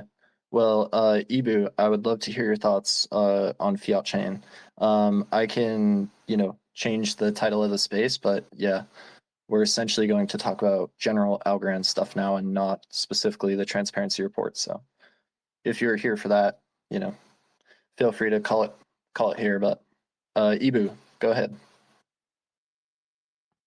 Okay, sure. So I just made a post with the thoughts, and I wrote these thoughts down on the first day that the news dropped. 10 points on Fiat Chain. These are just from me. They don't represent folks. They don't represent anything. This is just my opinion, right? As Ibu, as Algo HQ, as some of you may know me as. This is what I would have said if I was making an Algo HQ video. I'll go through the 10 points. I just shared this tweet to the space, and then I would love to discuss it. First point is other chains will not come to the table with Algorand because Fiat Chain is a play to jump Algorand to the level of relevancy of those chains, but they don't have an incentive to join that because Fiat Chain uses Algo Tech. So there would be no reason for Solana and Avalanche and whatever to do that, right? That just doesn't make any sense for them business-wise. 2, Fiat Chain is, I think, Silvio subtly saying that Algorand's community is not what he values, it's the tech. 3, technically and theoretically, it's a good idea. 4, we love and admire Silvio. We're in his debt and we all take his ideas seriously. 5, cross-chain solutions exist in abundance. It's not a new idea. 6, Silvio may not agree with the new Algorand consensus model. Maybe when that went into effect, he just didn't like it and wanted to do his own thing. Obviously, he's probably been working on Fiat Chain for a long time, but they've also been working on consensus for a long time, the new consensus. 7, Silvio likes blockchain, but not cryptocurrencies. So the question is, why did he launch his own coin? Which is Algo, obviously. 8, Silvio's focused on institutions above all else, and he said Algo is the best institutional validation system. 9, Fiat Chain could have no impact on Algo price. And 10, he said there's no excuses anymore after Fiat Chain, so what if it doesn't work? What does that mean for the future of Silvio and the future of Algorand? I invite everybody to just debate these points. And yeah, that's it. Cool story, bro. Yeah. Fiat Chain complex. I have many feelings. I wrote about it previously too, but yeah. It's a fucking PowerPoint. That's all it is. Yeah, we don't know much about it yet, and I failed to see anything that Fiat Chain can do that Algorand can't do, and so until I'm convinced on that, to me it's not too interesting. But it kind of seems like it's Algorand without the community, It's like, let's take Algo, but just slice off community so then a bank can be like not having that baggage, I guess. Like, I don't know. It kind of crypto feels without a little a token. dismissive of community. Crypto without a token is a thing, right? Like Base, for example, is a chain without a token, and but you still pay gas in ETH, and that's one step removed from just paying the validators in USDC, which is essentially fiat chain vision. Like you're paying in some sort of stable or like out of your bank account or bank deposit or some shit. And so yeah, it's like a base kind of vision, I think. But yeah, not something super inspiring to me. But maybe yeah, Silvio is just dreaming, 10 years ahead, and that's where the whole industry is going, and I just can't see it. But I feel like if fiat chain's really being developed, actually there is a great opportunity for Algorand there, because Algorand can separate itself from kind of being stuck in the middle of being like a community oriented and fully like anyone can build anything chain, but also holding we're the institutional and like best for institutions chain. And as we know, I think those two things were not they never really played nice with each other. Yes, we have uh many different types of companies on Algorand, from the most fun and kind of chill vibes to the most institutional you can get, like Hesab Pay. But I think like from the Algorand Foundation's perspective, it was probably difficult to manage all that at the same time, especially to scale that into like bank and nation state type of infrastructure. So if fiat chain is like the spin out for that bank and nation state infrastructure, then maybe the Algorand community and the Algorand Foundation can be like, okay, now we're going to push degen. It's kind of an overused word, but degen just meaning like that native crypto decentralized stuff. We can push that side of things more and maybe get more into the goofy and the fun, and then leave the bit serious stuff on fiat chain. So I think there is an opportunity to grow with it. So if that's what they think too, then that could be good.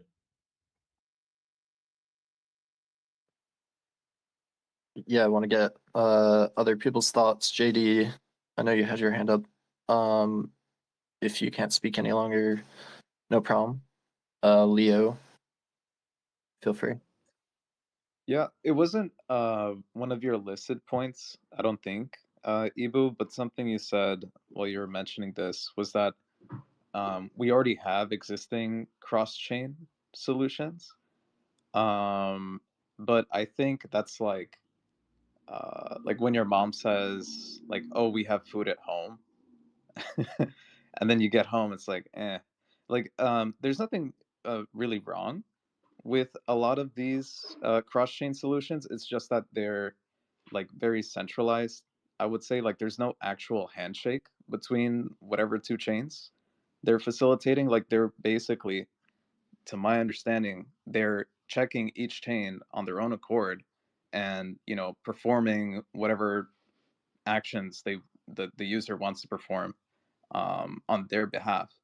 The second thing is that of course, when you're centralized, you're also like you want to be you're a monetized kind of thing. Like it's a for profit. So, for example, like I can't remember the name off the top of my head, but there are certain like cross chain platforms that might not support Algorand right now. And when we approach them to ask if we can be included, there's a billable, like they present some kind of request for X amount of money. When you with the fiat chain, and I'm not saying you disagree or agree with what I'm saying, but the fiat chain would kind of like what we're doing with like nodes, like consensus, like everyone has it'll be decentralized basically. I won't like get crazy about it. And I think that's one of the benefits of fiat chain. Although we still don't have many details, it seems to be where that's straying towards. Yeah. Thank you for the points. I'm gonna let other people respond. I'm not here to like debate, right? No worries. No worries. Yeah. I'll let other people jump in there. And if that's it on fiat chain, then that's it. We don't need to drag it. Well, just one more thought on fiat chain. I also was not super impressed with the presentation, but I don't know how much he can fit into a 10 or 15-minute talk. But what I found least convincing about it was I don't see why he was he was stressing that this was a public chain solution. And along with all the sort of attendant worries about, game theory about trust and I don't think any governments, certainly no governments, and I don't think any banks will really want to participate in infrastructure that's so easily manipulated by other forces. So I really couldn't understand. It seemed very utopian, uh, but but not very practical to me. Maybe there'll be more clarification later, but I just don't see, certainly not a government giving up that much control over its ledger and record keeping and assets. Yeah, I totally hear what you're saying, and I think you make a great point about the idealism of it, like it's utopian, right? And I think we can notice a theme of Silvio's philosophy of life, drawing it back to the original design of Algorand, where the original consensus, he's like, people will just participate just because they want to, because it's a public good, because it's good for the world. And while that was a great idea and in theory could have worked, it ended up not being like what we have. It didn't work because we have a different system now, right? So we had the Algorand Foundation, the community had to change it. So I think it speaks to Silvio's character, not in a bad way, but just he's like kind of he's like, okay, this will work if everybody works together and is a good friend to each other, but that's very difficult to facilitate for real. Can we get back on topic? I don't know why we're talking about fiat chain in this space. No, I said he could. You haven't been listening.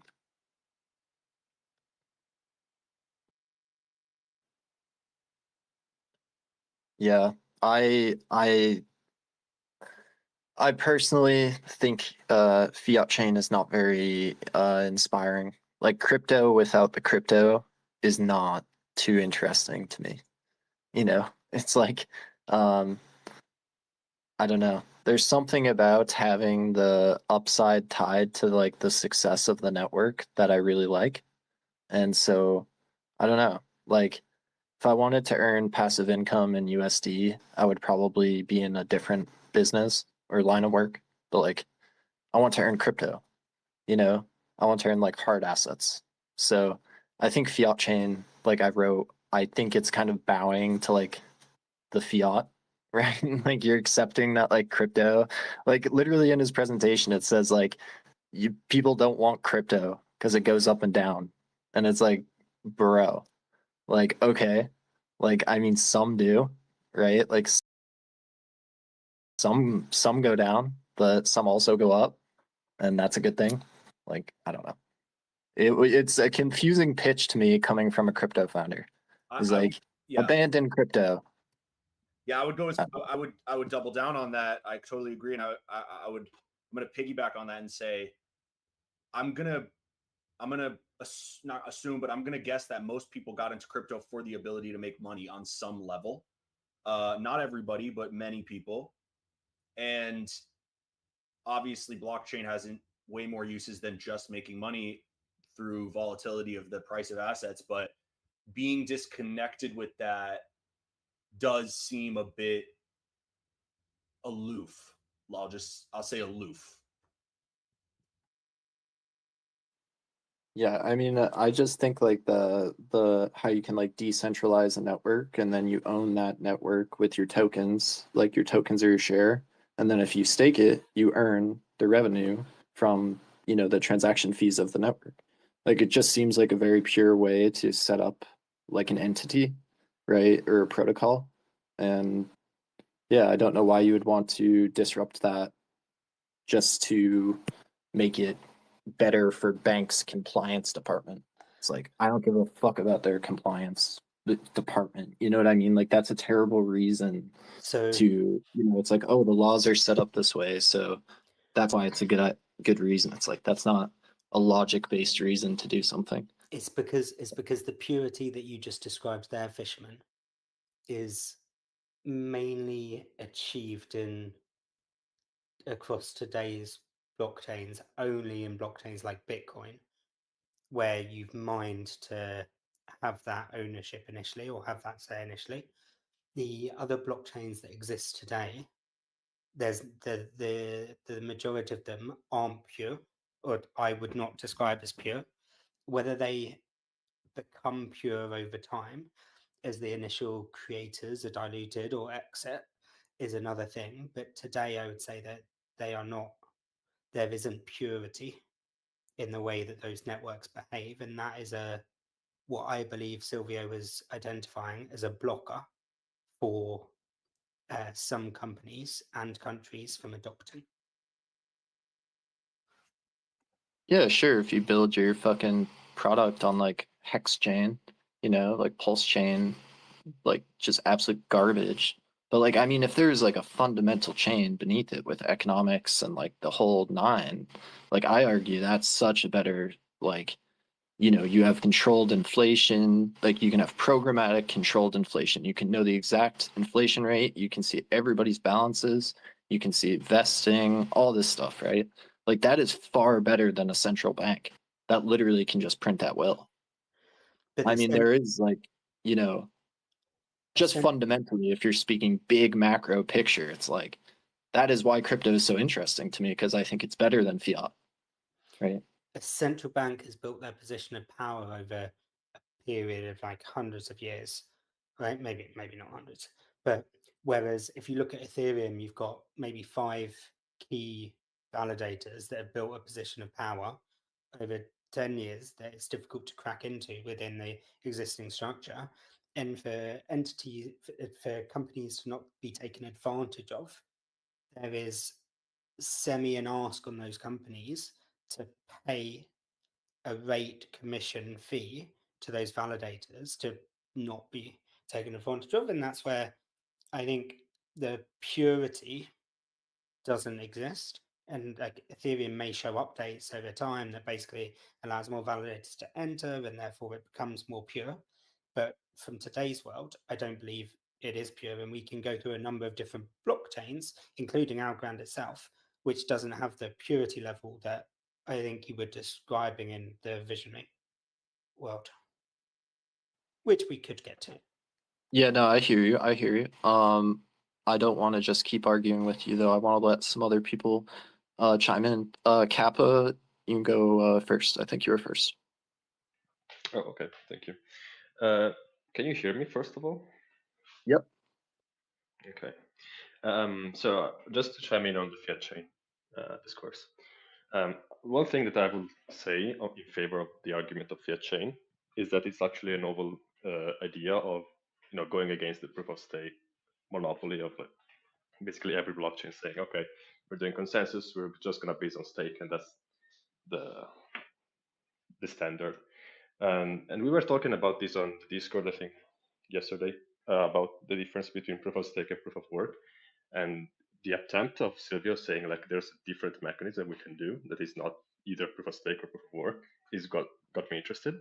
But on the other side, just like Patrick said, it's just a PowerPoint, so we don't know that much. But I think that what can be achieved through this mechanism is that you don't have the symmetric access to the stake that current proof of stake chains must have, because as you launch the token, the problem to decentralize it is that how do you go about decentralize the token? You have to dilute the initial early backers to get other new stakers in, and then that's how you slowly grow decentralization of the network. On the other hand, you have proof of work where you have this actually easier to access network because you don't need to buy into early adopters. So you can have like at first decentralization, but then you have asymmetrical access to energy grids and then hardware. So something that takes the ease of access of the market, so the economical value from proof of stake, and something that takes away also the intrinsic nature of proof of stake, where you need to have that specific coin to stake, where you can actually just come in with USDC, or in that case, I don't know what Silvio has in mind, probably Euro or anything else. That's actually an interesting idea. And just one other thing that I heard about is that Fiat Chain should be using Algorand, right? I remember Ibu was saying about it. About that, like technically, it will be meant to have different, like it could opt into different consensus mechanism and different VMs. So yeah, just for this case, I think that it could have more adoption than some other cross-chain solutions, but I don't know. It's as you were saying, like I don't know how this correlates to Algorand. How can this be beneficial to Algorand itself? I think it's more like this solution is more institutional, that Algorand would have been like an institutional chain. So yeah, that's what I was thinking about Fiat Chain. Lots of good points. The wise Kappa, as always. Thank you for contributing them. I have a lot to say, but yeah, I'm gonna hold it all back. D13, you're next, and then Leo.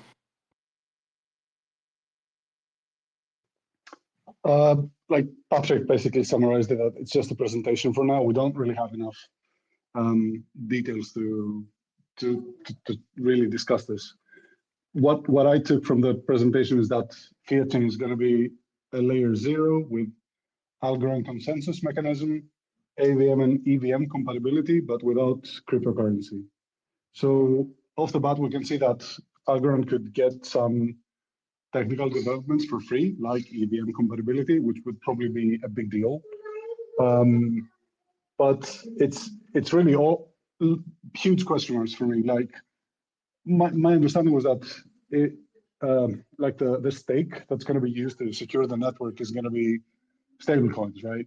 Or some form of like fiat currency represented digitally. So how do you do that without giving away the keys to the kingdom to whatever provider?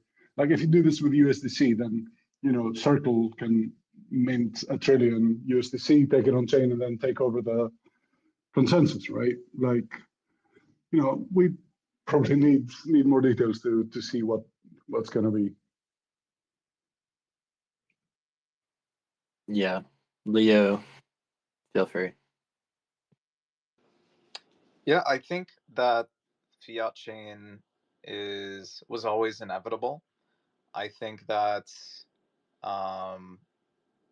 if anyone is going to do it, I would prefer, personally, of course, like maybe I'm biased, to have the creator of Algorand to do it, and for it to run on some iteration of Algorand's Rails.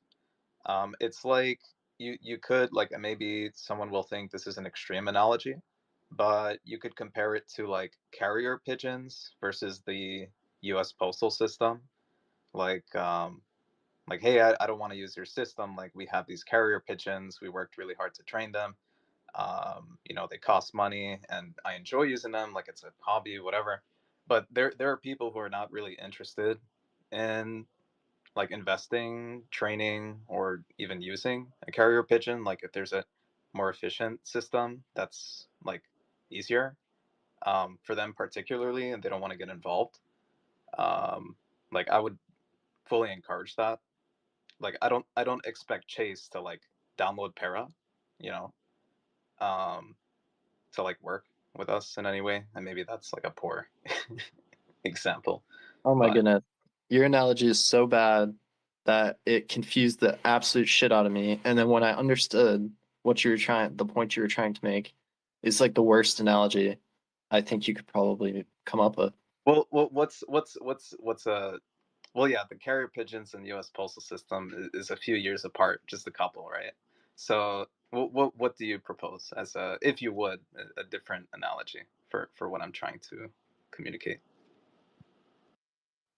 To be honest, I don't know. I don't know what you're actually trying to communicate. All I'm saying is there are better systems for everyone collectively, even though we like our system. Like, we're free to use our system, but I don't expect others to use it exclusively. Yeah. Definitely. Yeah. But like we're not expecting like Chase Bank to use Para. Like they can interact with Algorand. You know what I mean? Like move For that, USDC programmatically. Like all this stuff can happen not using our carrier pigeons or whatever the fuck analogy that was. I don't really understand what you're even saying, dude. No, all right. The biggest problem that fiat chain is going to face is how do they beat people like USDC? Like how does Circle or Tether get beat? You know, that is the big question is like they have such crazy distribution. They're on every exchange. They're, you know, USDC is tied in with so many big banks already. Like they're about to like go public probably. I mean, they're like in deep, you know, so that's the biggest challenge for me, like seeing how I don't think they care. I don't think they would care about this kind of distribution. what do you Like if mean? it's institutional, they already have their own systems. They don't care about distributing to those kind of clients or networks. They, as he was saying, or at least for what I think, as he was saying, like let's make an example. We want to build on fiat chain. We want to have the DVP system that was advertised a few years back. That was gonna be built on Algorand. Delivery experiment. I don't remember the name. What was? It had a particular name for that, but basically, you already have banks and institutions using their own settlement systems, and you don't care about having I don't know, exchanges join into this kind of network. I don't think this is the kind of no, it's not the same competition that they're looking for. He's thinking about another kind of field. I suppose if fiat chain is going to be an extension of USDC, right, and give USDC just more. No, not just no. Like No. I don't think it's targeting stable coins. I think it's targeting fiat chain as in like euro or like dollar, but not stablecoin issuers. Just gonna be something like an institutional setting up, like joining probably, you know. Okay, this is just pure speculation based on what I understood from his presentation, but from what I got, at least from also what I think about his work with Algorand Labs with Bank of Italy.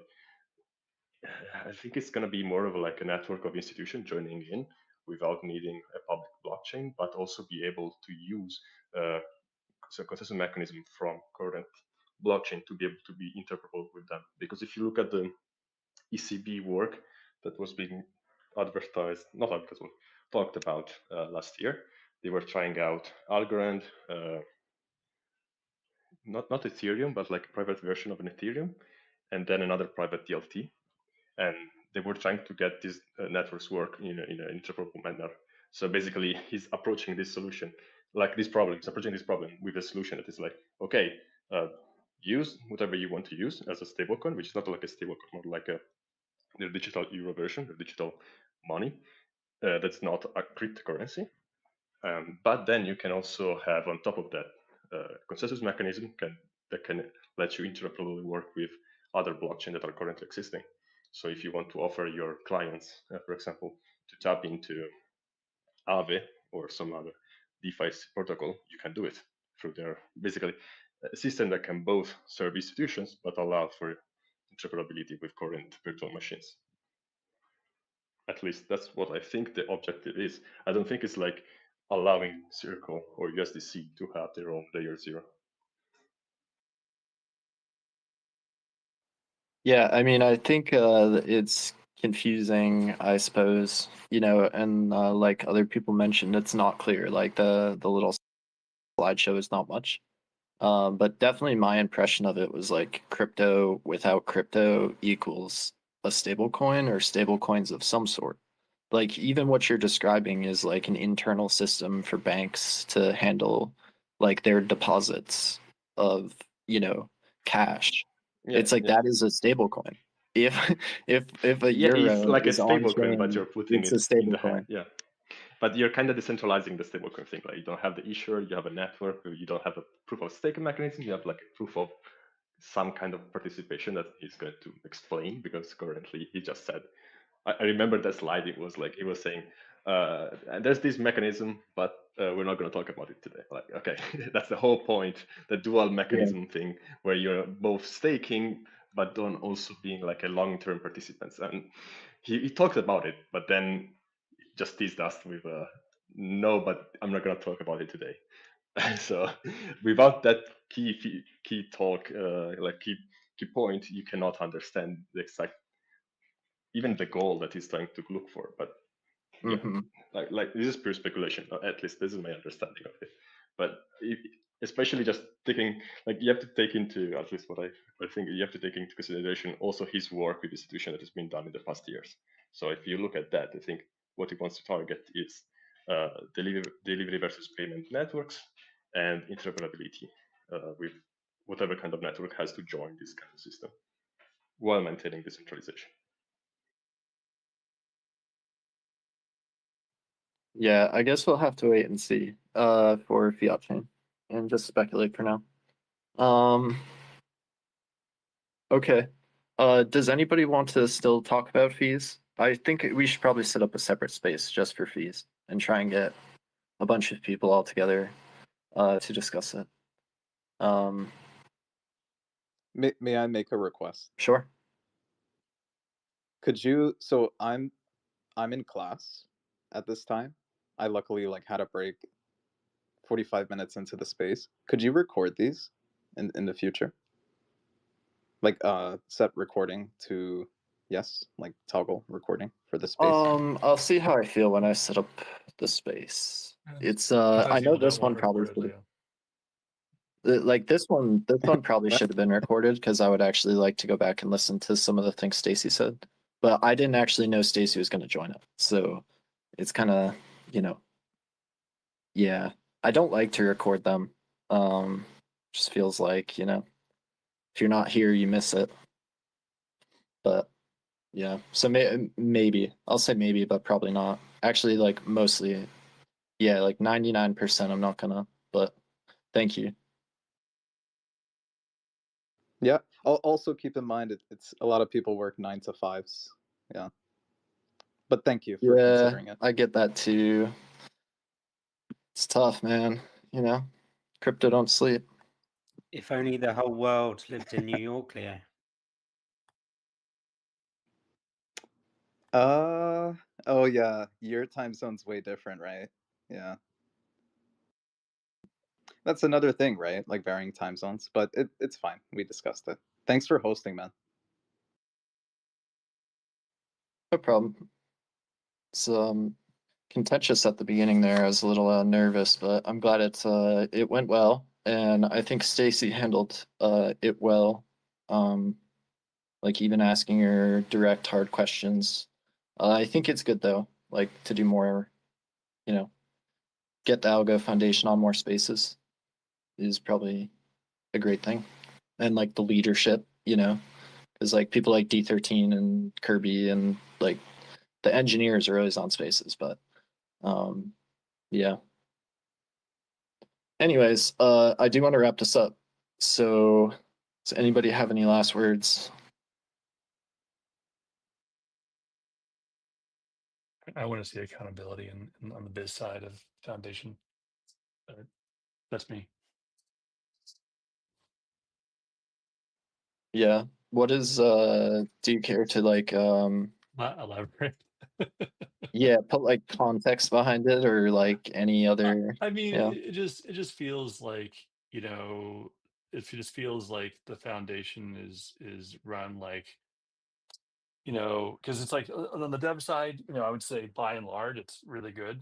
To varying degrees, but I think once you get into like the business side of sorts in the foundation, you're lucky if those people to even be online at all, ever, anywhere, right? They're not on Twitter. If they even are on Twitter, their DMs aren't open. If they're not on Discord, they're not. And in some cases, these are people who are supposedly like head of X, right? Like people who should be talking to the ecosystem, and they never talk to anyone. And there's no like accountability. There's no deliverables. Like every single person there, it should be like a lean, mean tech startup where every single person is accountable, has deliverables. Like no one would have any idea, no one should be able to question like what the output of those people is, right? And it just feels like you have these kind of indiscriminate sort of almost middle management sort of positions. Like I've been at tiny companies that went public startup, I've been at larger companies, and it just feels like this is a larger company where it's totally okay to have 4 levels, between anyone and the CEO. And in this case, literally everyone should be a grinder, 100%. That's my feeling. And if I send a message to someone who's supposedly, head of whatever, and I think I have messages to someone who I think my last question to them at DM was 2 years ago, and they still haven't replied. Right. Yeah. And others like, they take a month to reply. Like, that's not okay. That's my piece.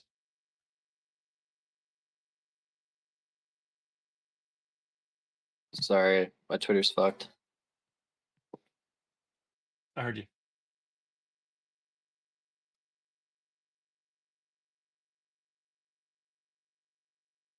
Anyone else? I think the best next step for us, like collectively, is to push for more in-depth breakdowns of the transparency reports, because like they vaguely generalize where expenses are going, and I think it would be really helpful. Like they don't have to reveal cards up their sleeves, right? Like, oh, there's this, if we announce a partnership, indirectly through the transparency report, like that's not cool. But like still, I would like to see like, and without doxing too, like salaries. Like I would like to see things like that broken down a bit more. Sorry, I just had to disconnect and reconnect. Apologies. Yeah, Patrick, that was a good take though, and I think it's like valuable for Staci and like the leadership there to hear that, because yeah, it's not acceptable like for the size of an organization to be so bloated. Like that's the word I used. Was just like it feels so bloated. Like you like yeah, it not to get back into it all, but yeah, well said. Leo, sorry I missed most of what you said there. With this. No, yeah, I gotta get back to class, but basically what I was saying is like the next step I would say for everyone, and maybe this is my opinion, is to collectively push for a more in-depth transparency report, because it still doesn't feel like enough, and the main excuses that I've heard is we can't expose potential upcoming partnerships or like NDAs, whatever it may be, employee names. Like there's a way to avoid exposing things like that and still like maintain a higher level of transparency with us, because like seeing 5 numbers that are relatively large just categorized so vaguely, it's not it's not giving us um the eyes that we would like to have into the internal workings of the foundation. We're still, it feels like we're still always in the dark when it comes to a lot of things, like the, not to get into it again, but like that large sum that was sold, like what are the plans or the thought process and doing that. Yeah, another issue with that, right, is just like displaying the cash balance that they have in the transparency report. It would probably be a good thing. Like I don't know why they don't want to display that number, but being able to say like, oh, they sold 170 million algo, but oh look, there's 50 million algo on the other side of the book, like that's very reassuring. Then at least we know that 50 million is sitting there and it's not like going to like off book expenses that we can't see or something. So that's, yeah, I agree. A little more transparency. Like this is the issue with transparency sometimes though, is like then people always just want more. And there's a point where you do want to stop disclosing. Like I do think stuff like what you pay employees, that can be like almost a danger for them because they're doxxed. And so like if people know they make a ton of money, it becomes like a literal threat to them. So I'm kind of against that, but I am in favor of a lot more transparency generally. And good points. And yeah, I think those are like actual deliverables that we could push for and probably get. So yeah, those kind of suggestions are great. Mars, welcome up. What's up, man? Hey guys, what's up?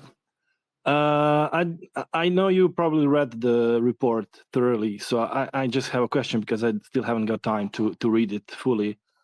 I think I'm coming here in the name of all the, silly NFT people. But as I noticed, the Algo Foundation totally discontinued every person or department that was dealing with this branch of the chain. So is there anything about that in the report? About like NFT stuff? Because we used to have like the NFT person contact that was dealing with adoption of NFTs and the technology and the marketplaces. And then we had like a lot of, work groups, and everything was discontinued. And I think every possible communication regarding any, marketplaces or NFTs or this part of the ecosystem is like close to zero in the last like half a year or more. Yeah, we didn't get a chance to discuss that. We spoke like broadly about just builders not getting funding. That was like a major topic that we discussed, but not specifically anything about NFTs or like, the plan to grow the NFT ecosystem or anything. Like we didn't get that in depth about that. But Yeah. my understanding is like I just didn't read the like if there was anything there about switching roles for some people, because I noticed some people just like switched roles without any announcements or anything said to the NFT community. Yeah, nothing was discussed about that, so I don't really have anything for you on that. I'm not really sure. Yeah. I think I know who you're talking about, but I don't really know the specifics. So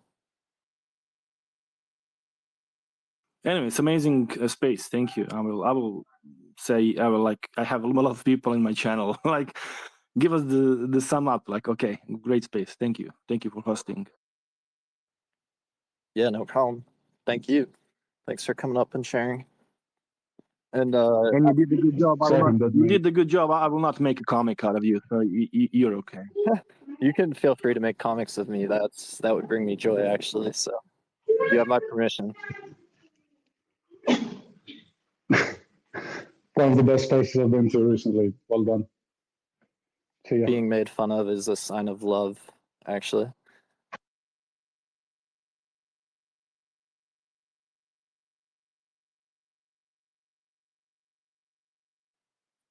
Okay. Does anybody else want to say anything? I'm gonna kind of close out the space here. If not.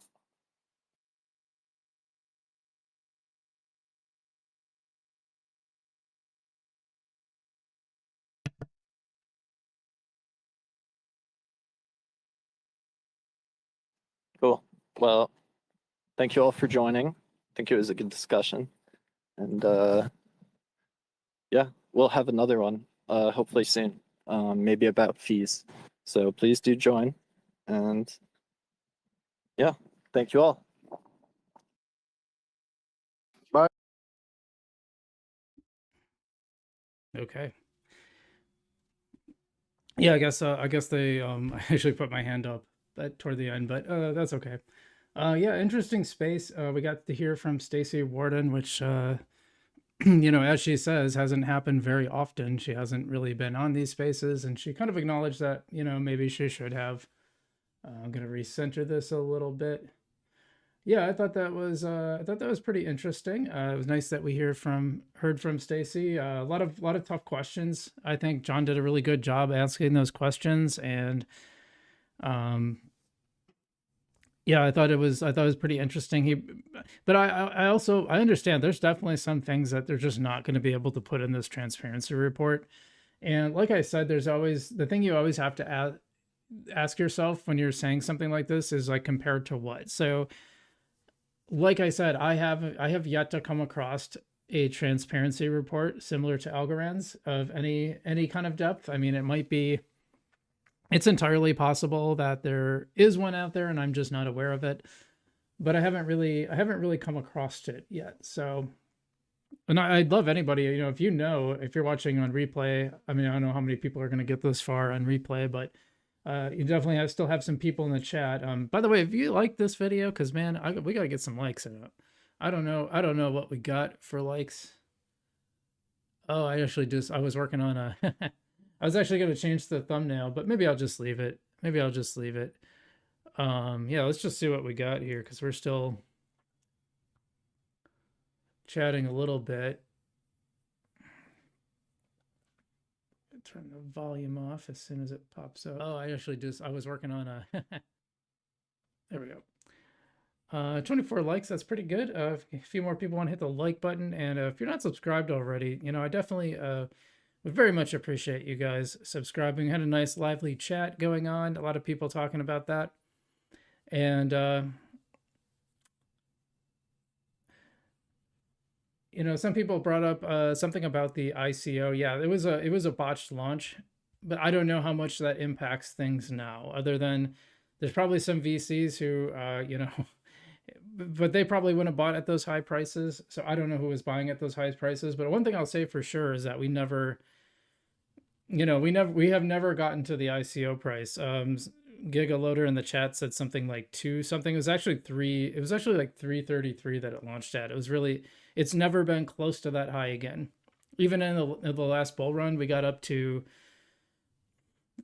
people have said 280. I think it was more like 240 realistically. I mean, there might have been a brief flash candle up there, but otherwise not really. So yeah, thanks a lot if you're watching on Kick or Twitch. Like right now I'm still evaluating which one is more likely to be successful for me, and so far neither one is really standing out. So I do want to get back to streaming on X as well, but I don't mind not doing that, because even though you get really good numbers, there's no monetization, and it doesn't really grow it hasn't really grown my views or my my follower account from what I've seen. So I do want to get back to it, because I think it's cool to have a pretty big audience anyway, and that can lead to other things. But yeah, but right now I'm just testing. I can only do 3 platforms, so obviously I'm going to do YouTube since that's my main platform.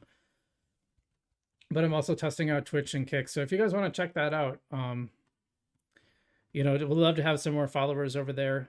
And it looks like the cool thing about Twitch is it has an actual crypto category.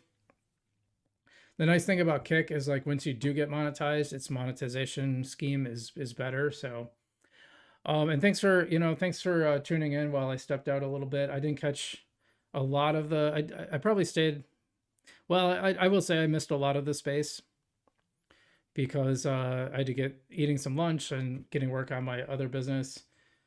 But I spent like 12 hours on Tuesday doing nothing but that. I couldn't put out a video. I just had lots of stuff to cover. Michael Orr says, curious if other blockchains have this infighting. I do know Bitcoin is having some issues right now about forking, and ETH seems to be kind of messy right now as well. Yeah, totally true. So, well, first, the first thing I want to say about that, and there's a few thoughts I have on that. The first thing I want to say is that the thing about the transparency report is you're almost punished for doing the right thing, because if you put out the report, now people have things to criticize. Whereas, like I said, I don't really know of any other chain that does a transparency report like this. And at least I've never come across one. I haven't really looked super hard. I think I checked, it was either Sweet or Hedera. I checked to see if they have one, and they didn't. I don't remember which one it is right now. That was a long time ago. But I haven't happened to come across, I never heard anybody referencing one. So if anyone does know if there's one, I would love to know that, because I'd love to dive into that. Now, as far as infighting, yeah, Michael says, damned if you do, damned if you don't. Yeah, 100%. But more damned if you do, honestly. So there's a so Professional Cycling got this got this what's the word I'm looking for? They got this reputation for being the sport of doping, but that was because they took the most stringent measures for a long time for testing. Now, the other sports have now caught up. But back in the day, 15 years ago, 20 years ago, they were the only ones doing extensive testing. But the problem was, by doing the right thing, if you believe that, and I think I probably do believe that, yes. By doing the right thing, they're actually getting punished because they get this reputation as having all the dopers, when all the other sports had it too. Weightlifting, I think maybe is the only other one that had that reputation, and because unless it's they specifically have categories that allow it versus not allow it. So I think that's what Algorand is. Part of what Algorand, it doesn't mean that the criticisms aren't necessarily valid, but they're more likely to get those criticisms because they're putting out the transparency report. Now, as far as the other chains like ETH, I don't know, because ETH is like I see people who are like pro ETH, I guess, but I don't see it as like an actual community. Like I've never seen like ETH spaces pop up on my feed. I see a lot of other ones, coins I haven't heard of, or Sui or HBAR has their own spaces. I don't really see ETH spaces. I could be wrong about that, but I don't think there's like a real strong shared community in ETH. Maybe I'm wrong about that. I just never come across it. And then Bitcoin, Bitcoin is, I've heard some rumblings about Bitcoin, but the problem is there's no one to point to, right? Because it's completely decentralized. So like, who do you say, there's no foundation to go, well, you guys did this and this and this, and why aren't you doing this? Like, there's just nobody, right? It's really interesting. All this stuff is really fascinating to me. So, but I appreciate the comment, Michael. Not sure how long you were here. I definitely, anyone who tuned in late, after the first hour, Staci was here for about the first hour of the space, which is pretty cool. I'm glad she showed up. I'd like to see her more, or people like John. It actually doesn't have to be her necessarily, by the way. I think it doesn't have to be her. It could be someone else, just as well. I think that's fine. John, or even Protestante, any of those guys, I think it'd be good if they popped in once in a while and just kind of let people know what's going on and answer some questions. But they really don't have to put out this transparency report. So I know I'm probably coming off maybe a little pro foundation more than the rest of my chat would, and I understand that. But also, I just think you got to be fair, and I do think some of these issues are great to bring up. I think John did a really good job of, answering some questions, of giving pushback and feedback. Did a really good job. I'd consider trying to weigh in, but I just, I just don't understand the issues enough, because I read his post, but I didn't get all the other ones. Everyday Algonaut says there are some new features launching on Bitcoin Cash in their smart contracts. They allow big int logic. I don't know what that is, but yeah, who is it? I think someone on my Twitter feed. Oh yeah, John. Sorry, Michael. John is Fisherman. Yeah, he's the founder of, or one of the founders, I think, of non-fungible domains. Yeah. Yeah, AVM has had this for some time now. Cool. Very good guy, John is, and he is Fisherman. Yes, fisherman.algo.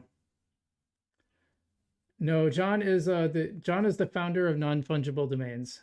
So he's a developer building on the Algorand blockchain, but he's not, like, he doesn't work for the foundation. He's founded non-fungible domains and Transaction Labs, if I understand that right. So they're the ones his company built the Ready pools as well. So that was part of the discussion, because apparently they weren't providing funding to do ongoing maintenance for the Ready pools, which are like 13% of the share of the staking. So, I mean, it's pretty cool that I think it's the best. If you don't have the 30,000 algos, I think it's probably one of the better ways to stake, because you can just stake and earn from the pool instead of instead of earning from, well, I guess you could do liquid staking. I do liquid staking, but I do have some in ready pools as well.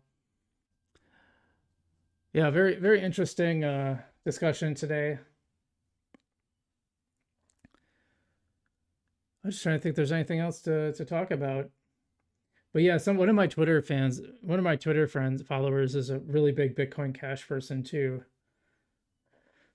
You know, I really didn't follow it at all. I remember when the split happened.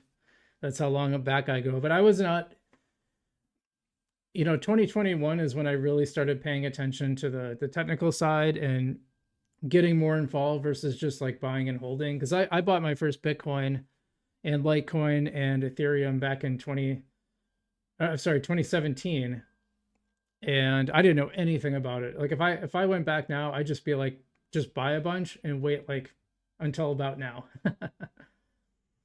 Everyday says, Frugal, do you have any info about the fiat chain? I do not. My understanding is that they started talking about the fiat. Were you the one that told me that? Maybe you told me that. Actually, it probably was, wasn't it? I can scroll up for the chat.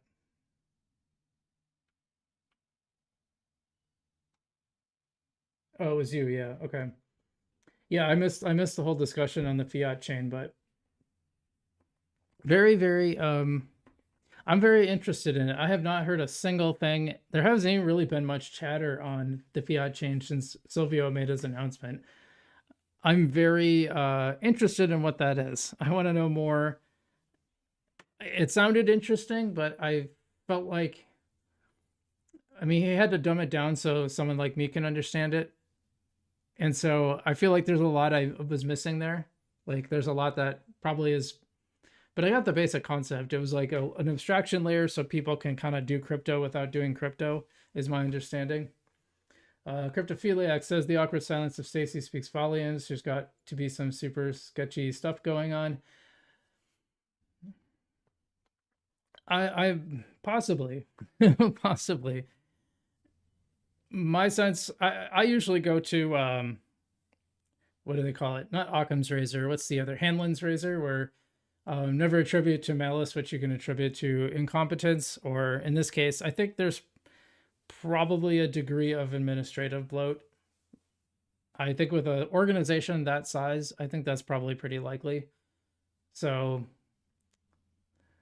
everyday Algonaut says there's not much info there. All thinks is just the PowerPoint now, and I think the most insight had D13. He said it was going to be L0 with Algorand consensus. Yeah, that's kind of what I was. I mean, that was kind of what my understanding was. I mean, I didn't use the word layer 0, but kind of like an abstraction layer that these companies can kind of be involved with crypto, without crypto. Was she silent when asked about the fiat chain? I don't think they asked her about it. I don't remember. I watched the whole thing. I don't remember them. I think the fiat came later. Yeah, because that's when Ibu from Folks Finance jumped in. Yeah. And then that's when they changed the name to Algorand Can instead of the transparency report. And by the way, guys, if you haven't read John's Medium post, go check out fisherman.algo on X, and he'll have a link to his, he put it out yesterday.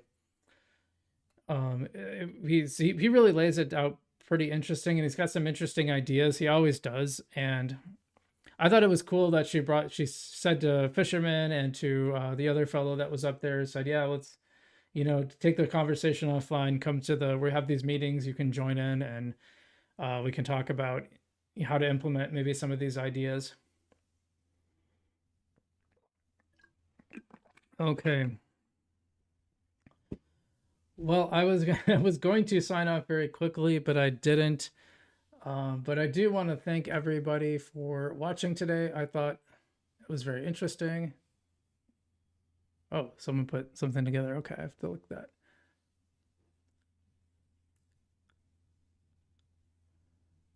Huh, okay. All right, guys, thanks so much for tuning in. I really appreciate it.